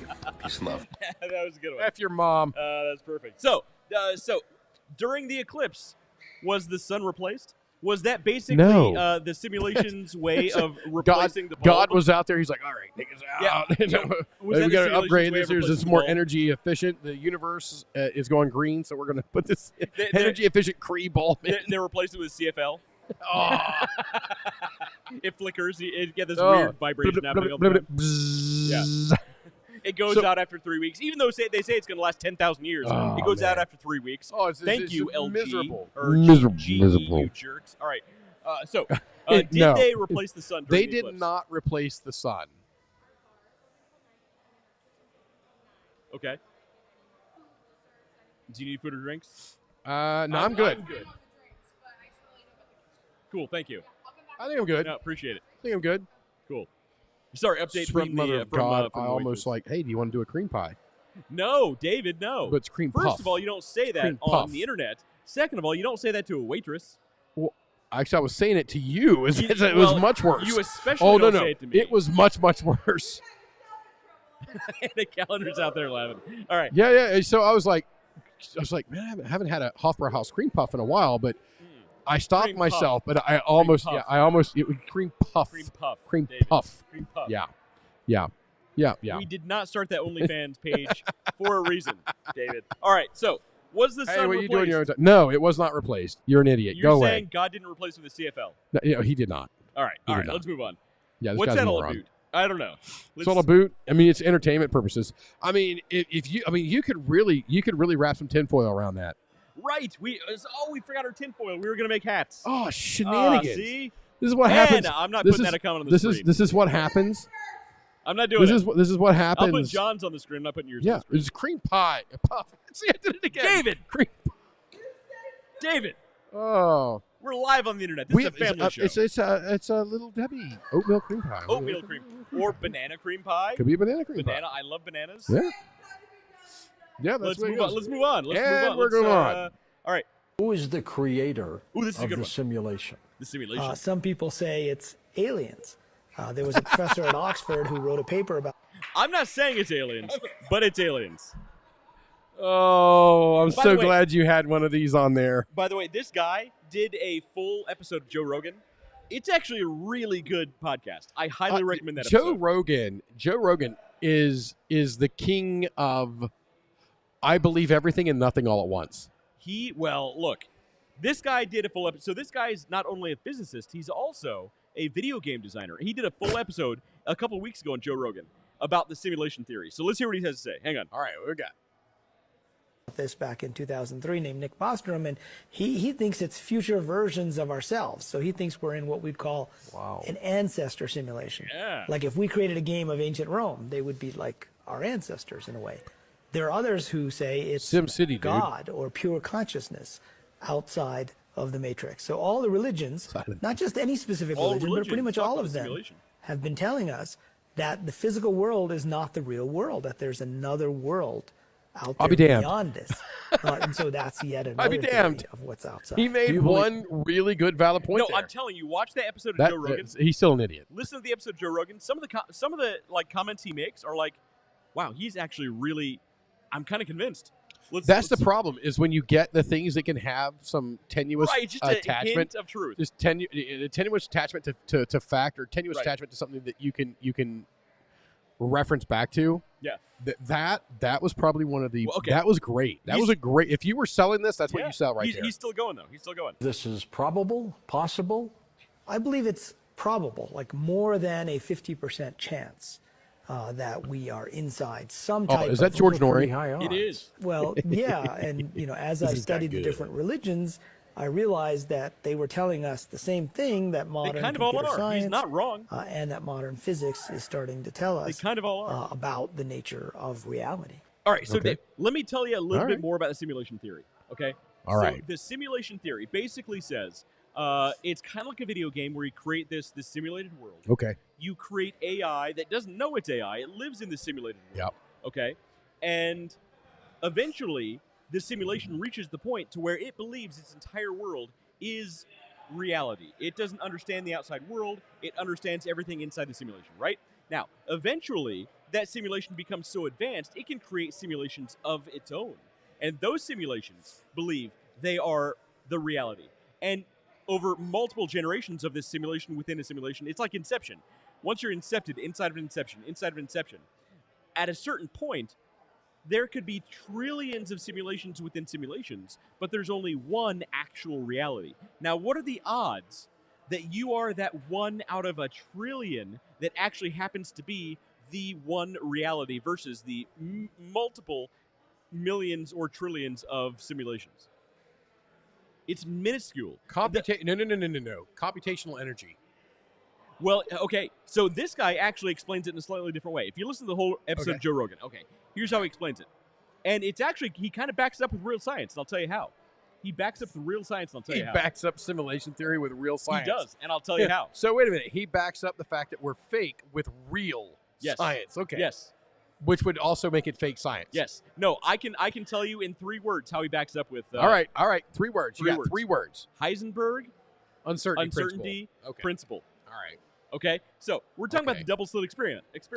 Okay, what happens is the experiment changes. Actually, a real, actual physical experiment changes based on the observation of a person. Yeah. Not a computer, not a camera, a person. Now, a computer and a camera can be involved, but unless a person, a human, actual living person, interacts with that observation, it doesn't count. They've done this. It doesn't count. If the camera is the only one who picks up the change in the state, the wave state of the photons, it doesn't count. If a person then views those results, it changes. It retroactively changes the result of that wave state. Everybody watching and listening, go and research the double slit experiment. You'll know exactly what I'm talking about. You're breaking my head. This is actually a real thing. Now here's the thing. Okay, so you got one mark we got 1 mark in the positive column. Here's how he breaks it down. Okay. Because of the double slit experiment, we know for a fact particles can change location, direction, and activity based on our observation. Solely upon observation. Now, how that relates back to the simulation theory is the idea. We got a heart. Somebody loves what the hell we're talking about. I don't know I'm speaking the truth. Yeah, we're talking about the fucking Heisenberg uncertainty principle here. Here's how and they're like, I love that. Here's how it breaks down to simulation theory. Video games. When you're playing a video game, right? Okay. It doesn't render the entire video game as you're walking through the simulated world. It renders what you can see. That's more recent. That is actually more recent. Right. Now, that was with the JIT programming. It is recent. However, imagine in 100 years, in 1,000 years, in 1,000,000 years, 1,000,000,000 years, okay? We know for a fact there should be alien civilizations that are at least 1,000,000 years beyond us, right? Imagine the technology, the computing power of something that far advanced. Now, look, imagine, hang on, us sitting in this room, okay? I don't need to see every atom and every subatomic particle within this table. You don't want to see the quarks? I don't need to see the quarks. I don't need to see the photons or the gluons or the muons or the chronotons or the gravitons or the graviolis. I don't need to see any of them, which way they're spinning or what flavor they happen to be, which are real, actual terms, by the way. I don't need to see any of that. You know what I need to see? I need to see a table that has my computer sitting upon it. There might have been one Futurama joke built in there. I'm not going to say which one it is, but those are real terms, generally speaking. Yes. Here's the thing. I don't need to see all those subatomic particles. I need to see the table. Now, when I actually look with... I thought you were going to go with Higgs boson, but... Now, if I do actually look beyond into the subatomic world with the correct equipment, guess what? Then it will render those things for me, but until I reach that point, I don't need to see any of that stuff. So that's great, because you're talking about the things that we can view right now. In the amount of data and energy that it would take, the computational power that it would take. Last call's 9:15, guys. I'm just saying. Hey, thanks, Anna. It's 8:54. Oh my God, we have been going for almost 2 hours. The computational power that it would have taken for me to be sitting here, you to drink, the people over there to drink, having their own conversations, the people in the back cleaning, the people, all just the amount of energy alone, Well, to process that. Yes and no. Okay, I'm going to go right here. We are observing a table. This table right here that's been recently cleaned. Right. Just the evaporative process of the liquid coming off of that, the amount of energy that it would take to compute You're wrong. that You're wrong. is insane. You're wrong. I'll tell you why you're wrong. Of course I'm right. I'll tell you why you're wrong. Because we're not actually seeing the water vapor. We're not actually seeing the water molecules. We're seeing the specular highlight of the light reflecting off. That's called, in computer animation, that's called specular highlight and ray tracing. We can do that now. Pixar does that. Have you fornicated on this table? No comment, John Calendar. Don't tell my current wife. What we do on our own time, our own business. Right. So in computer animation, we call that specular. I like to do laundry. We call that specular highlight and ray tracing. Those are things I can do on this laptop. I don't need a supercomputer. Now, with current... No. Okay. You can do that. You're right. You could do it on either one of these computers. You got an Intel processor over here. I've got the M1 processor over here. Either one of these computers could do that. Sure. Not quite to the resolution, pretty darn close, but it can do pretty darn close. Yeah. But it can't do that with the reflection off of that, plus play the game that's up there, plus the game that's over here, plus the lighting that's over there, plus the reflections that are inside of the vats. I don't know what the hell those things are. You know what it comes down to? Beer, it comes down to render time, which comes down to processing power. Exactly. Now, it's exactly the same. Computational power for it is insane. But here's what you're not factoring in. Dave, what you don't understand is. Well, what you don't understand is current technology versus 1 million years from now technology. Also, here's an interesting thing about the simulation theory. I'll tell you a really interesting thing about the simulation theory. Hold on, let me finish. Here's an interesting thing about I'll prove you wrong here in a second. Go ahead. A simulation is only as good as the programming that goes into it, correct? Yeah. Now, if I am programmed not to see something happening over here or not happening over here, guess what? I'm not going to see it happening over here, or I will see it happening over here, right? If I'm not programmed to, if I'm specifically programmed not to see something over there, guess what? I'm not going to see it. Whatever program gave me the fat belly and the sparkling personality, you suck.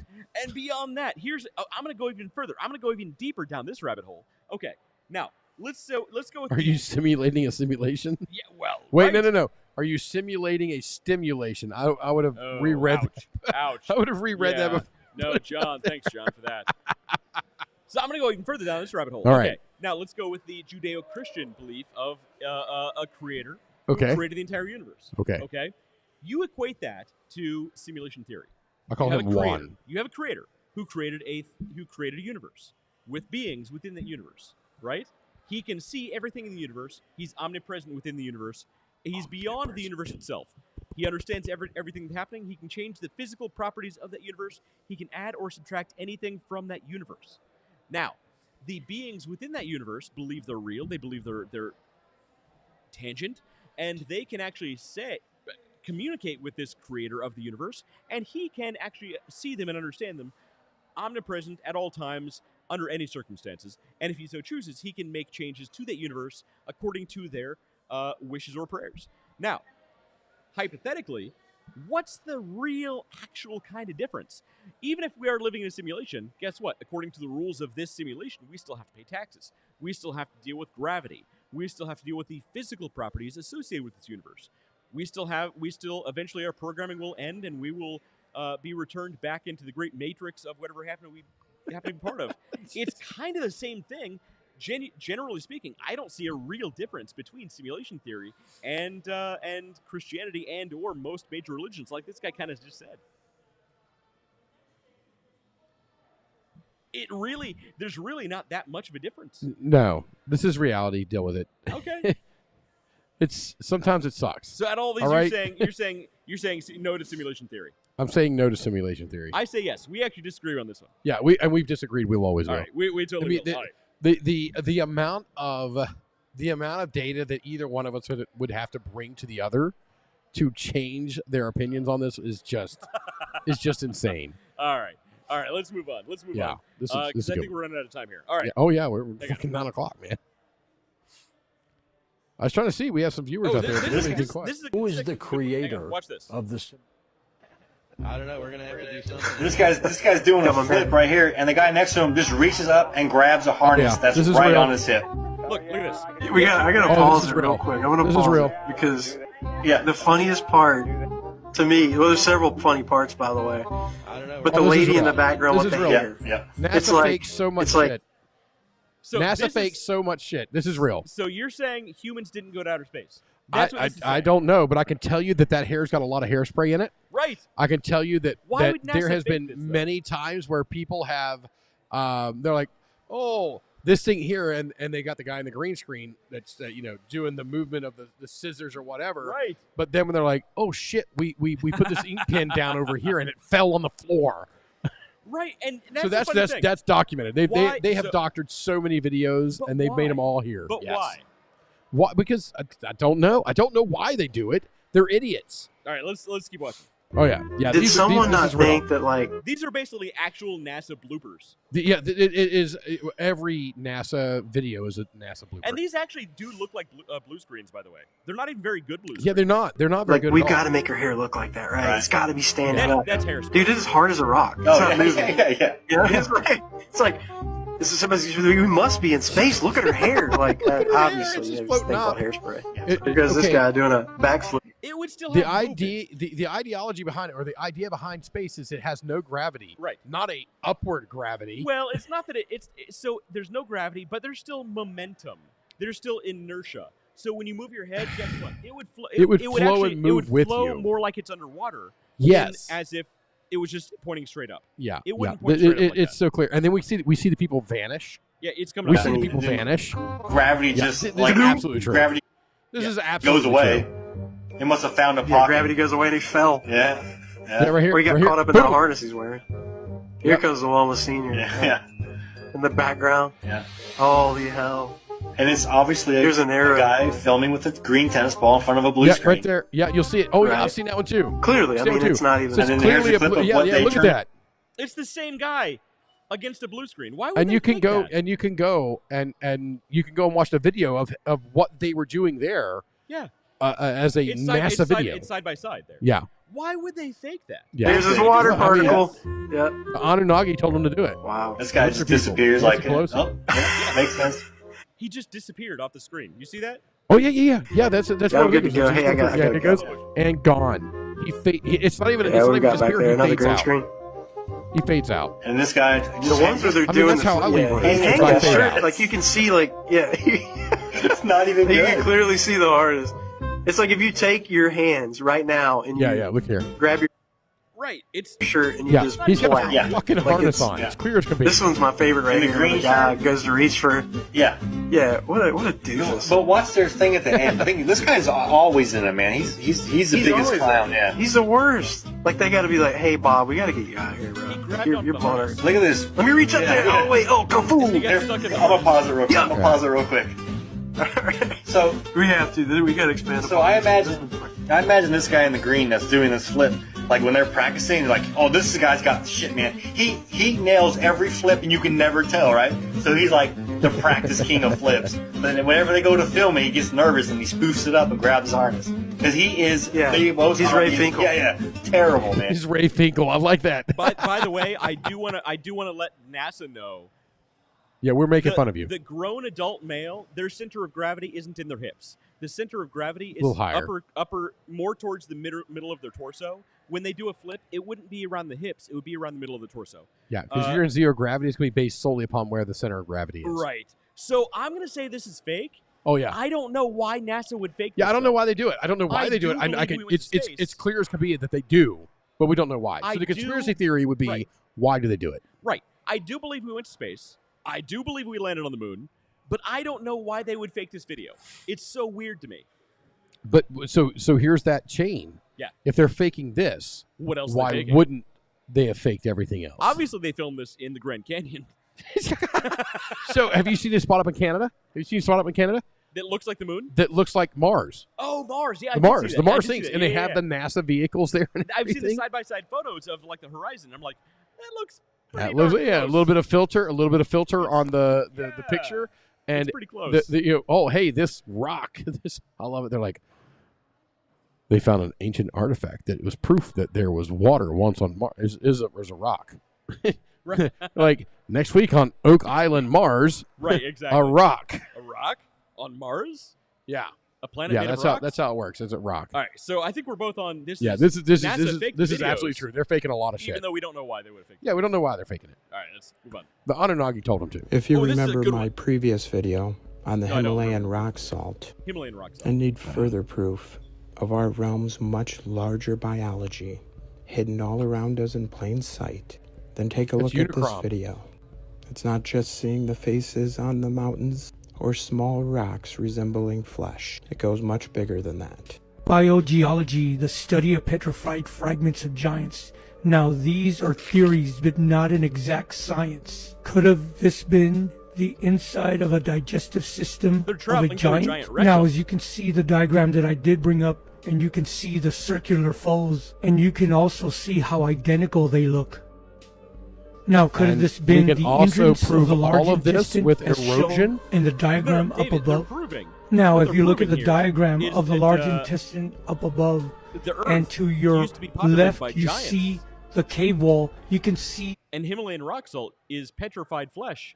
And these caves are actually the digestive Well, it tastes system. delicious. The identical similarities to both of them. Now, could this cave just have been a digestive tract of a giant? He proved it. It could. Now, according to that research, water running these through it. so-called rocks have a composition of venous blood, Hey, which is maybe a NASA purple should blood own the rights to and that has too. Well, I mean, they actually tried to do these tests on Uranus, but they did figure. Oh, I don't remember who I was texting. I was texting, and they were outside, and they were somewhere else. And I'm like, hey, are you looking? You outside right now? Yeah, I'm outside right now. Like, hey, you see the moon? Yeah, the moon's full moon. You see that dot right next to it? You know what? That's Uranus.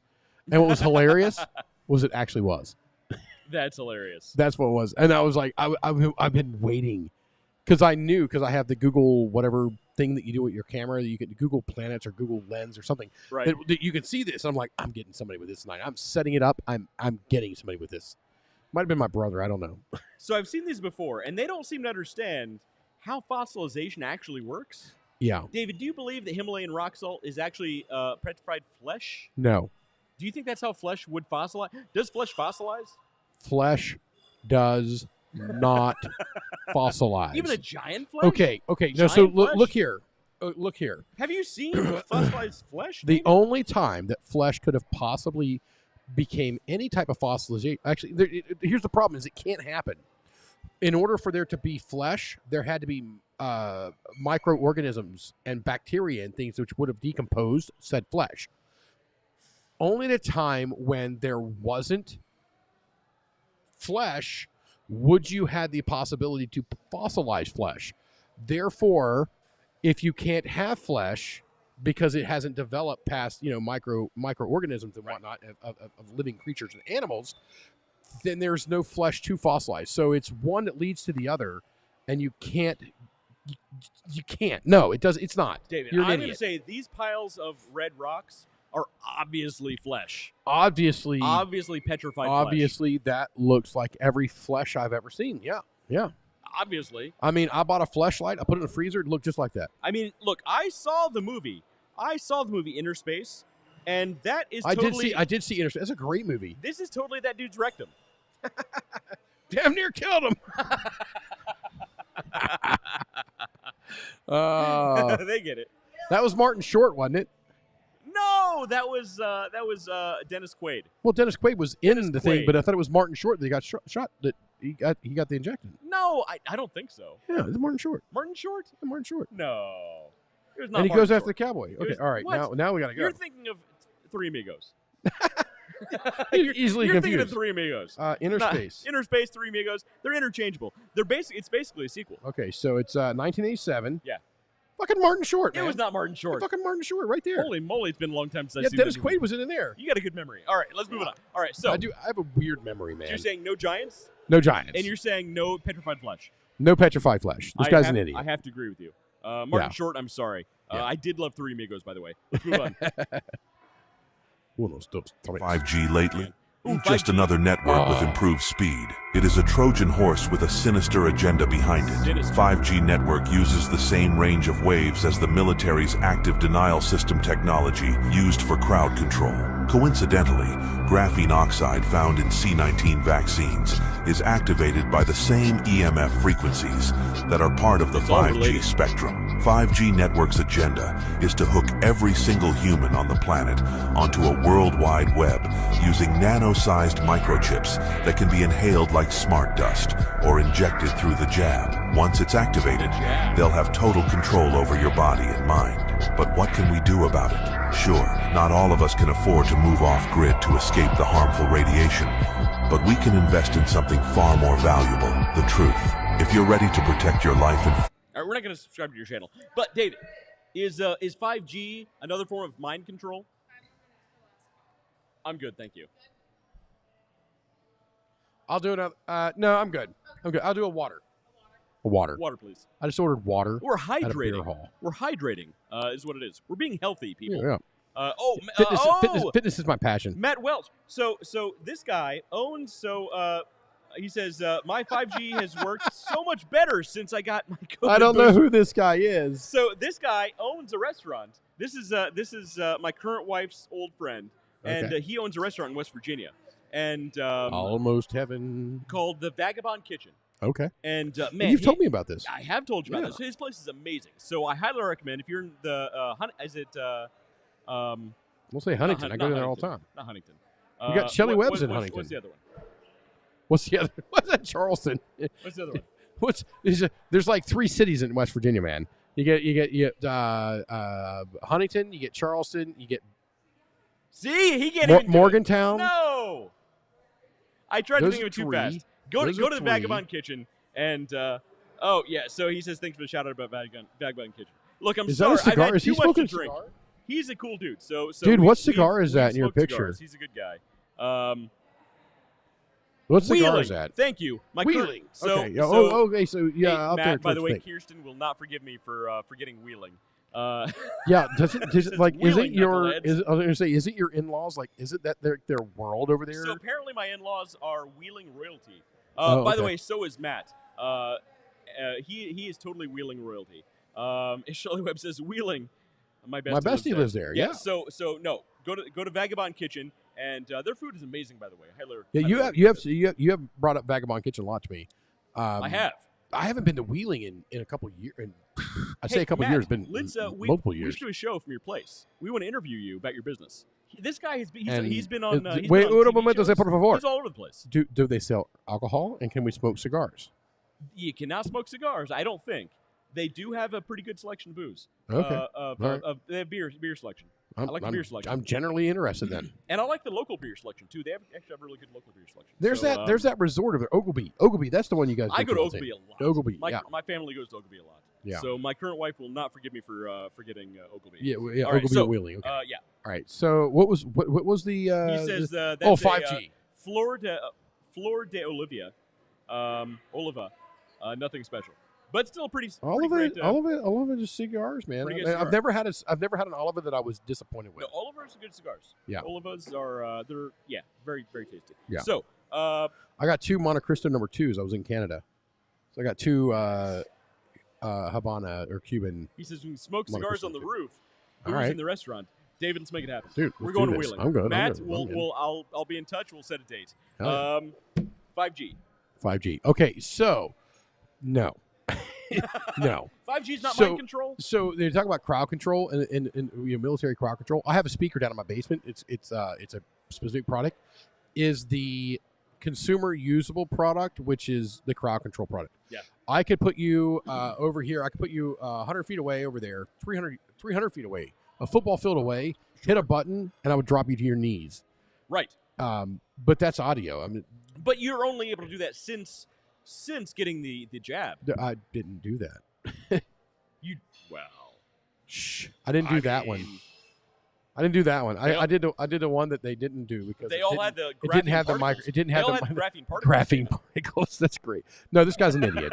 This guy's an idiot. All right. He is playing in the tinfoil hat ring a little too much here. The tinfoil hat. The tinfoil hat. The foil. The tinfoil. The tinfoil. We got West Virginians watching. We got to be able to resonate with them. It's tinfoil. Language. All right. I was born in West Virginia, so bro. 5G is not. I know how to talk to these people. Tinfoil.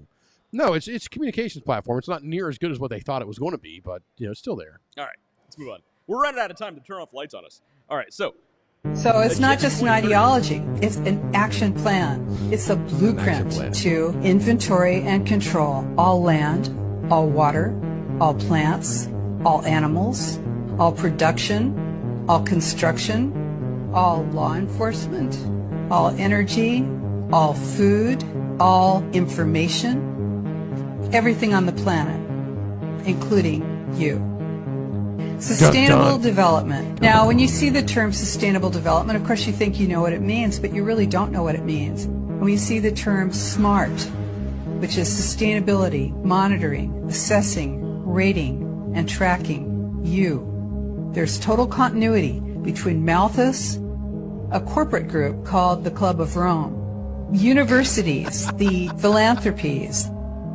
You've got the corporate, the governance, and the foundations and organizations, including the Holy See, the Vatican. She didn't even get to finish her words because they cut her off. Zark Muckerberg cut her off. So this is actually an interesting one because it ties into actual information along with a little bit of fringe kind of theory. Yeah. So again, those are the dangerous ones. Those are the ones that look and feel as if they could possibly be real. So this when in reality, thank you. Who was the guy who used to have the ponytail? Comedian George Carlin. Yeah, Carlin. I love George Carlin. George Carlin. He actually made a comment about something like this. About there doesn't have to be an official conspiracy for agendas to align. Right. I saw that. He was on. It was like a Bill Maher type show, and that was a great. I saw that interview, and and that's a long time ago. It was old. That's an old interview. It's old. It was old. I mean, he's been gone for a while now. That shows you how long I've been a nerd. Here's the cool thing. So this actually plays into a lot of kind of quasi-real information. So if you don't know, Klaus Schwab, the head of the WEF, the World Economic Forum, actually came out and said, I'm sure a lot of you heard this quote, you'll own nothing and be happy. He was talking about the World Economic Forum's plan for 2030. This is a real plan that actually exists. Sort of. And they actually put that quote on their website. On their website, they put this, and they thought nobody would care. People kind of care when you say things like you'll own nothing and be happy. Guess what? Eventually, somebody has to own something. Yeah. Who is it going to be? Is it going to be the super rich people, or is it going to be the normal people?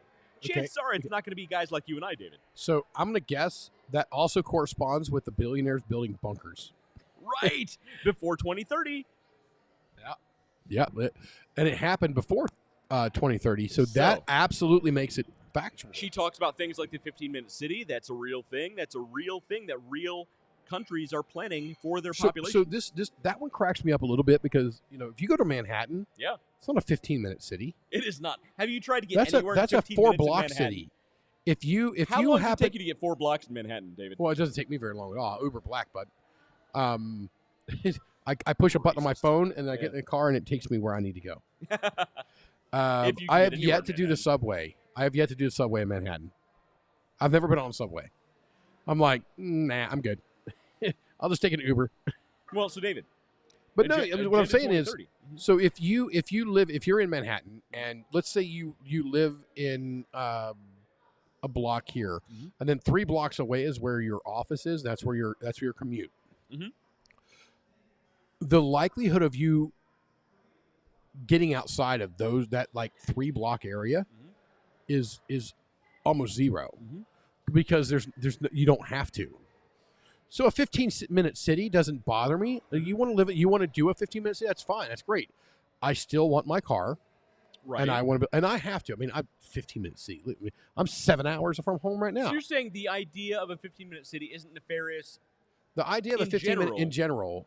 As long as you're not locked in. Yeah, and enforcement would become that's when we have a problem. You try to enforce me, I'm going to take you out. So that's where the disconnect is. I'm going to eliminate you. Would say 15-minute city. It's not. They're not locking you in. They just want to make sure within 15 minutes of your general radius, you can get what you need. So think about. So okay, now think about. Okay, so we're going to think about it from a grander scale. Let's think about it from energy consumption. All right, fair enough. Let's look at it from a green initiative, which I'm not a hippie, but we're I still getting our power from sand. Hot sand. But I'm not a hippie, but I still want clean water. I still want clean air. I don't believe the Earth is raising ridiculously and going to melt so much water that they flood Chicago, but I still want clean air. So having a city that's setting up, that's just good design to me. That's just good architecture. Don't lock me into it. Don't try to lock me into it. So even though Klaus Schwab, by the way, says things like, "You'll own nothing and be happy." You're okay with this? Well, he has nothing to do with me. So, and if he tries to enforce it, I will remove him from. All right, we're moving on. That's not a power. So, from power. Agenda 2030, nefarious or misunderstood? Little column A, probably little column B, because that's why the billionaires are building their bunkers, is because they think they're going to run us. Fair enough. And sorry. So you're saying they do not want to become Marie Antoinette, if I could say the words. Yeah. Madame de Pompadour is not. I saw that episode of Doctor Who, and she was kind of hot. All right, let's she move was on. Really hot. Man, right? I mean, really. No wonder he kept coming back. All right, let's move on. All right, I'm gonna. In the shadows of conspiracy theories. Ooh, this is another good one. All right, I like all of these. I love conspiracy theories, by the way. This is another good one. He does. Lurks the enigmatic Project Bluebeam. Bluebeam! A plan so audacious that it challenges our very perception of reality. Imagine a sky ablaze with holographic deceptions, simulating religious events to manipulate the masses. A world where technology blurs the line between the divine and the artificial. And in the Earth's deep rumble, whispers of artificially induced earthquakes. All right, I'm going to move on from this one to the next. I have 2 Project Bluebeams in a row. This next guy is going to explain it a little bit better than this weird narrative. When Project Bluebeam is used, again, it's not going to be by the United States. It's not going to be by national. It's going to be by global government. They're the ones who are going to use this stuff. It's not just a bunch of pretty holograms. They're going to be using it for religious figures. They're going to have Jesus in the sky. There's going to be voice-to-skull technology. It's also going to be used. They're going to be able to have these figures. It's enabled by the graphene. Every human. It's all connected. Voice to skull broadcast brought to you in part by graphene. So I'm going to move on from what this guy is saying and explain what Project Bluebeam actually is supposed to be. All right, so I'm just looking at pictures of Sophia Miles over here now. For those of you who don't know, Project Bluebeam is... Look at that one. Gee, Christmas. She's a fine-looking lady. So Project Bluebeam is basically the idea that the government and global governments will use holographic technology to simulate the returning of religious figures or aliens, an alien attack. And in this effort, they will unite global populations to follow what this religious figure says. Wasn't that a Spider-Man movie? Well, hang on. I'm going to get to that. without understanding, so global populations will follow the orders of this figure that they project holographically, without understanding that it's actually just the dictates of a global government. Yeah. Now, interesting thing is, do you remember the movie The Watchmen? So the movie The Watchmen. I've never actually watched it all the way. The movie The Watchmen. It's fine. Voice of Skull is one of my favorite metal bands. I'm gonna look that up. Voice of the Skull. Good reference if that's true, Matt. We're gonna look that up. Maybe we'll AI some of their audio. That was fun with Funkle Sam. Funkle Sam, yeah. So, by the way, so the idea is with The Watchmen, right? Forget the movie because it had a different ending than the comic book. It was based on a comic book. Now, in the comic book, the main villain created a biological creature that he made the world. He convinced the world that it was an alien. He convinced the world that there was an alien invasion, and he made this biological creature that looked alien-ish, and he shot it at the world, and he destroyed a couple cities, and the whole world thought it was an alien invasion. So the whole world united to fight this alien invasion that never actually happened, and that was the big dastardly scheme of the main villain. And that's basically Project Bluebeam. They want the entire world to unite under this returning of these alien invasion or religious figures. Nobody's quite sure. There's a lot of differing views. Either way, it's a holographic projection of this thing happening that's going to unite the world. And that's Project Bluebeam. It could be religious, it could be aliens, it could be Bigfoot. We don't know, but it's holographic, and it's technology, and probably AI in there somewhere. David, what do you think? It could be a metal band. That sounds pretty awesome. I got the metal band pulled up on Reverb over here, so I'll check that out later. Matt, I didn't know you liked conspiracy theories. We're going to have a lot of talks next time we have cigars, man. It's going to be a lot of fun. Yeah. So what do you think about Project Bluebeam? So no. No? No. No, you don't think No. You don't think the government is working? You don't think government through the HARP project? I believe fully. I don't believe that we have the technology, and it's. Here's the thing about. We would make you better, faster. Yeah. Here's the thing about photons, is they have to hit something to see them. Okay. So even with the Spider-Man movie, I had I struggled. I had to put my. I saw Star Wars. Yeah, so I had to put my mind down for that because when you project something, that's where it appears, David. You don't need a substrate. You don't need a screen. You don't need a substrate, David. What are you talking about? Screens when you and your actual non-simulation reality. It's a You don't need substrates.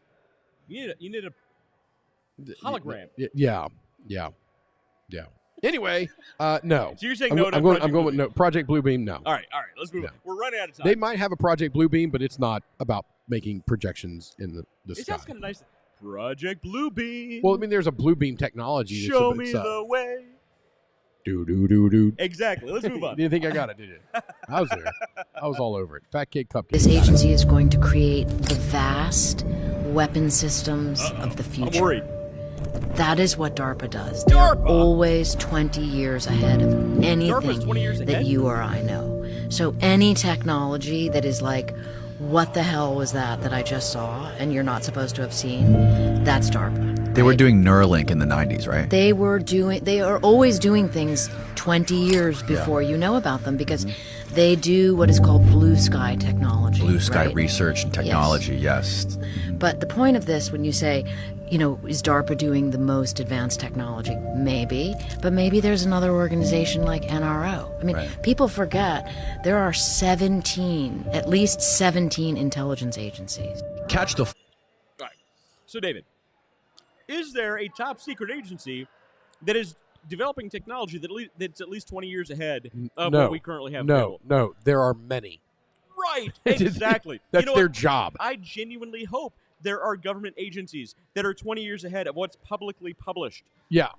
So there was job. on TV. I don't remember what show it was. It did like some mathematical calculations and all these things. Holy moly! And they're like, "Oh man, the government's got all the control. They really have this." I'm like, "What do you mean the government? I can sell that to you." Right. That's situational awareness software. It's been around for a while. It's in more development. The more stuff to tie into it, the better it is. You and I, earlier today, worked on a certain type of technology. Yeah.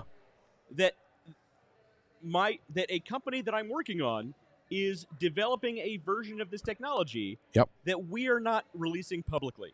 Yep. Now, we may be 6 months. That's called R&D. We may be 3 to 6 months ahead of what's publicly knowledgeable. Mm-hmm. publicly available information.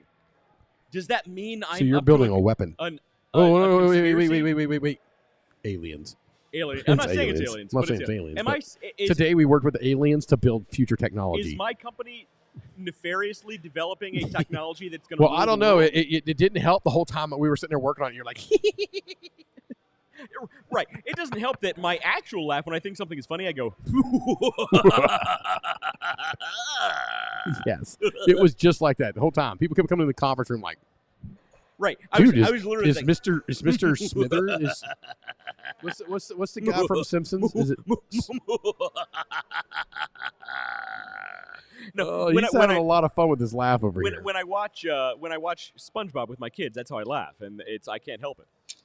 So I'm going to say I actually hope DARPA is 20 years ahead of the rest of the world. Yeah. That's so their job. what I'm going to say, no, it's not DARPA. It better be many. I think they might be one of them. But they're one. There can be multiple people doing this. This is not a conspiracy theory. Right. This is just good product planning. Do you think every company in the world doesn't have technology they haven't told the world about yet? That's their job. All right, let's move on. All right. That was. Yeah, we got to wrap it up, man. CERN is the largest machine in the world. I got a lot of these. Man. We actually probably won't touch on all of these. This next one's another good one, too, though. All right, let's go. CERN is the largest machine in the world, and you can go to their Large website, Hadron Collider. and you'll see their symbol has 3 6s, 666. The logo is and on their 666. website it says, what is the nature of our universe? What is it made of? This machine accelerates particles at the speed of light. Many believe when these particles collide, they create miniature black holes. Many spiritual people believe that when these black holes open, they're able to observe matter in a different dimension, and that whatever's living on that side might be able to get through to this side. Could you imagine if hypothetically the CERN machine is able to open up into portals to other dimensions? We know that there's other dimensions. This is a fact of science. You don't even have to believe in God. It's a fact. David, it's science. It's science. It's a fact. It's science. Every scientist says yes. So. There are more dimensions than the one we can see. All the hot women and smell smell and touch. Like it's fact. We it's live science. in 3. It's science. There's maybe up to 11, maybe even more dimensions than that. 11 dimensions? 11? We're only in number 3. Holy crap! What's beyond number 3? I don't know. I mean, I can tell you at least 5. Candyland? These demonic beings have lived in a parallel dimension to ours. They're on this earth. They have cities. Some of the scholars in Islam believe the demonic realm, the throne of the devil, is above water. They don't know if it's the Bermuda Triangle or the Devil's Sea, but in the parallel dimension, that is where their throne, his throne, sits. So imagine now the demonic realm is on this earth, but in a parallel dimension. Imagine if they can get into this dimension and they still have their powers. And they would still have their powers. Okay, hold on. David, is CERN developing portals technology? No, it's not. But look at the who wrote this guy? This guy is straight up Rift War Saga. The Rift War Saga, written by Raymond E. Feist. The Rift War Saga, written by Raymond E. Feist. Hang on, David. Science fiction. I think you mean Faust. That's Feist. Satan. Faust? A Faustian bargain to write a best-selling novel, David? Yes. Raymond Feist wrote a book, several books, and one of them was the Rift War Saga. And this whole idea of traveling interdimensional from lower dimensions up, it's been there. It's been around. This is not anything new. And this was around before CERN. Okay? These books are not what I would call new. By the way, I want to let everybody know that you guys should read those books. They're good books. The dimensions that he's referencing They're actually fact. are. Hang on. So, Science. One dimension is a single point. Has no width, has no depth. It's a single point. That's the first dimension. I highly doubt there's anything living in the first dimension. But you can own nothing and be happy there. Fair point. Yeah, fair point. So, WEF would love that. The second dimension is a flat plane. Has width, but no height. Yep. Right? So picture a flat piece of paper with 0 height dimensionally, right? Now, hypothetically, there could be a creature living in that 2-dimensional world. all it sees is one dimension. All it understands is that single dimension. Now it can only observe the one dimension. You're it right. It can only observe one dimension. Now, yeah, we're nerds, dude. We as third dimensional the fact creatures, that both of us are able to go right into that conversation without any collaboration. Right, I know, right? It's hilarious. We're nerds. This is why we get along. So we hypothetically, as three-dimensional creatures, looking upon a two-dimensional creature, if such a thing actually existed, we would be observed as extra-dimensional gods who could see things they couldn't even conceive of, let alone observe. Now, 4 dimensions, 3 dimensions is us. This is our three-dimensional world. We can interact, has height and width. And depth. However, hang on. However, one thing it's missing is the continuation of time. That's 4 dimensions. 4 dimensions is not just width and depth. 4 dimensions is linear time. 5 dimensions is outside of linear time. You can observe all of these things happening all at once. Now, 6 through 11, hypothetically in that case, are beyond our even comprehension of understanding. Why on earth would we as three-dimensional creatures want to go down to a single dimension or even a double dimension, 2D world, when we have this 3D world to live in? We'd have zero interest in that. Hypothetically, if there were 6 through 11 dimensional creatures, they're come this way. Why would they care about what we do? They don't. Well, but let's say you are a 2-dimensional or a 1-dimensional. Are you going to try to go up? Well, you could, but you couldn't even conceptualize what it is. You couldn't see it. You couldn't understand it. We can because there's the Tesseract theory. We can theorize, so we can conceptualize time. Yes. So we can conceptualize 4 dimensions. We can conceptualize 5 dimensions because from we an can outside perspective. But even when we're observing, even when we're conceptualizing outside, even when we're conceptualizing what the 5th dimension is, looking down at a 4-dimensional linear timeline, we're still observing that through our mind filter of 3 dimensions. Yeah. So we can't really understand it. All right, I got you there. You know what I mean? Yeah. So I'm going to say this is kind of dumb, because kind of. You went with kind of. You freaking hedged this. Because you hedged on this one. Well, because here's why I say kind of. We've got some devil thing sitting on a throne. I actually think it's more dumb than he even understands. Because people are misunderstanding dimensions. Science, it's fact. People are misunderstanding 1, 2, 3, 4, 5 dimensions. The dimensions versus parallel universes. Yeah. Those are different things. Yeah, different thing. Parallel universe is not the same as a different dimension. Yeah. Those are very different things, you idiots. Beyond that, the multiverse is put a verse woman in it. Make it suck. The multiverse doesn't exist. If you think it does, you're dumb and you don't understand the collapse of the wave function of the world we live in. So, David, we were talking about that earlier today. So I am smarter than we talk about. I am significantly smarter than Neil deGrasse Tyson. I'm going to end it with that. And I actually have a lot more of these conspiracy theories. If you think we should continue on with these conspiracy theories next week, let us know in the comments. You're traveling next week, so next week's gonna be a tricky one because I'm traveling as well. I'm in Miami. All right. Yeah, next week's gonna be weird. Let's break it down. Yeah, we'll find another time. We'll definitely circle back and knock this out. Yeah. But next week's will be odd, and I might be trying to look for a guest host to work with me next week. So we might have So I might join. I might not join. We haven't worked that out yet. There's a lot of moving parts right now. It might be on Wednesday. It might be a Thursday. It might be a Friday. We will let you guys know. We'll post online. Matt Welch. We will look up Voice to Skull. I got it right here. Which sounds like a cool metal band. I hope it is. And let's go to end it on a high note. Can we get the devil off the screen? Fair enough. All right. I don't have Baby Boy Leffingwell on the other screen. That's though. fine. It's gone again. Hang on. It keeps Zark Muckerberg keeps deleting my overlays. Oh yeah. Hang on. The end overlays. Zark, you jerk. Hey, and before we go, we want to tell you guys, here soon we should be getting some details about the Hofbrauhaus and celebrating their 10-year We need to do anniversary. a show from here for the 10-year. So, I mean, I'm betting they're going to have a band on this stage, so probably not. And if we're in this building, it's going to be so loud that we're not going to be able to show. Okay, fair enough. What we should do is come here and drink. We should be here and then we'll drink. tell you guys about it on the next show. Or we will tell you about it on the previous show. We'll invite you to come drink with us. Yes. And then we'll talk about it in the previous show. Yeah. All right, so so we'll do a collapsing wave function, and we'll go back in time. Yeah. So Matt Welch of Vagabond Kitchen, we will collapse the wave function upon your show, your restaurant at some point. Yep. Absolutely. Yeah, he's been talking a couple years about this restaurant. It's a cool place. I want to Very cool place. So let's go and end it because they're shutting the lights off on us. Oh, yeah. It's time. We got to go. It is time. So I've been Wes. This guy's been David. We have not been abducted by aliens yet. However, Zark Muckerberg has messed with our show a little bit. And we will see you guys next time. All right.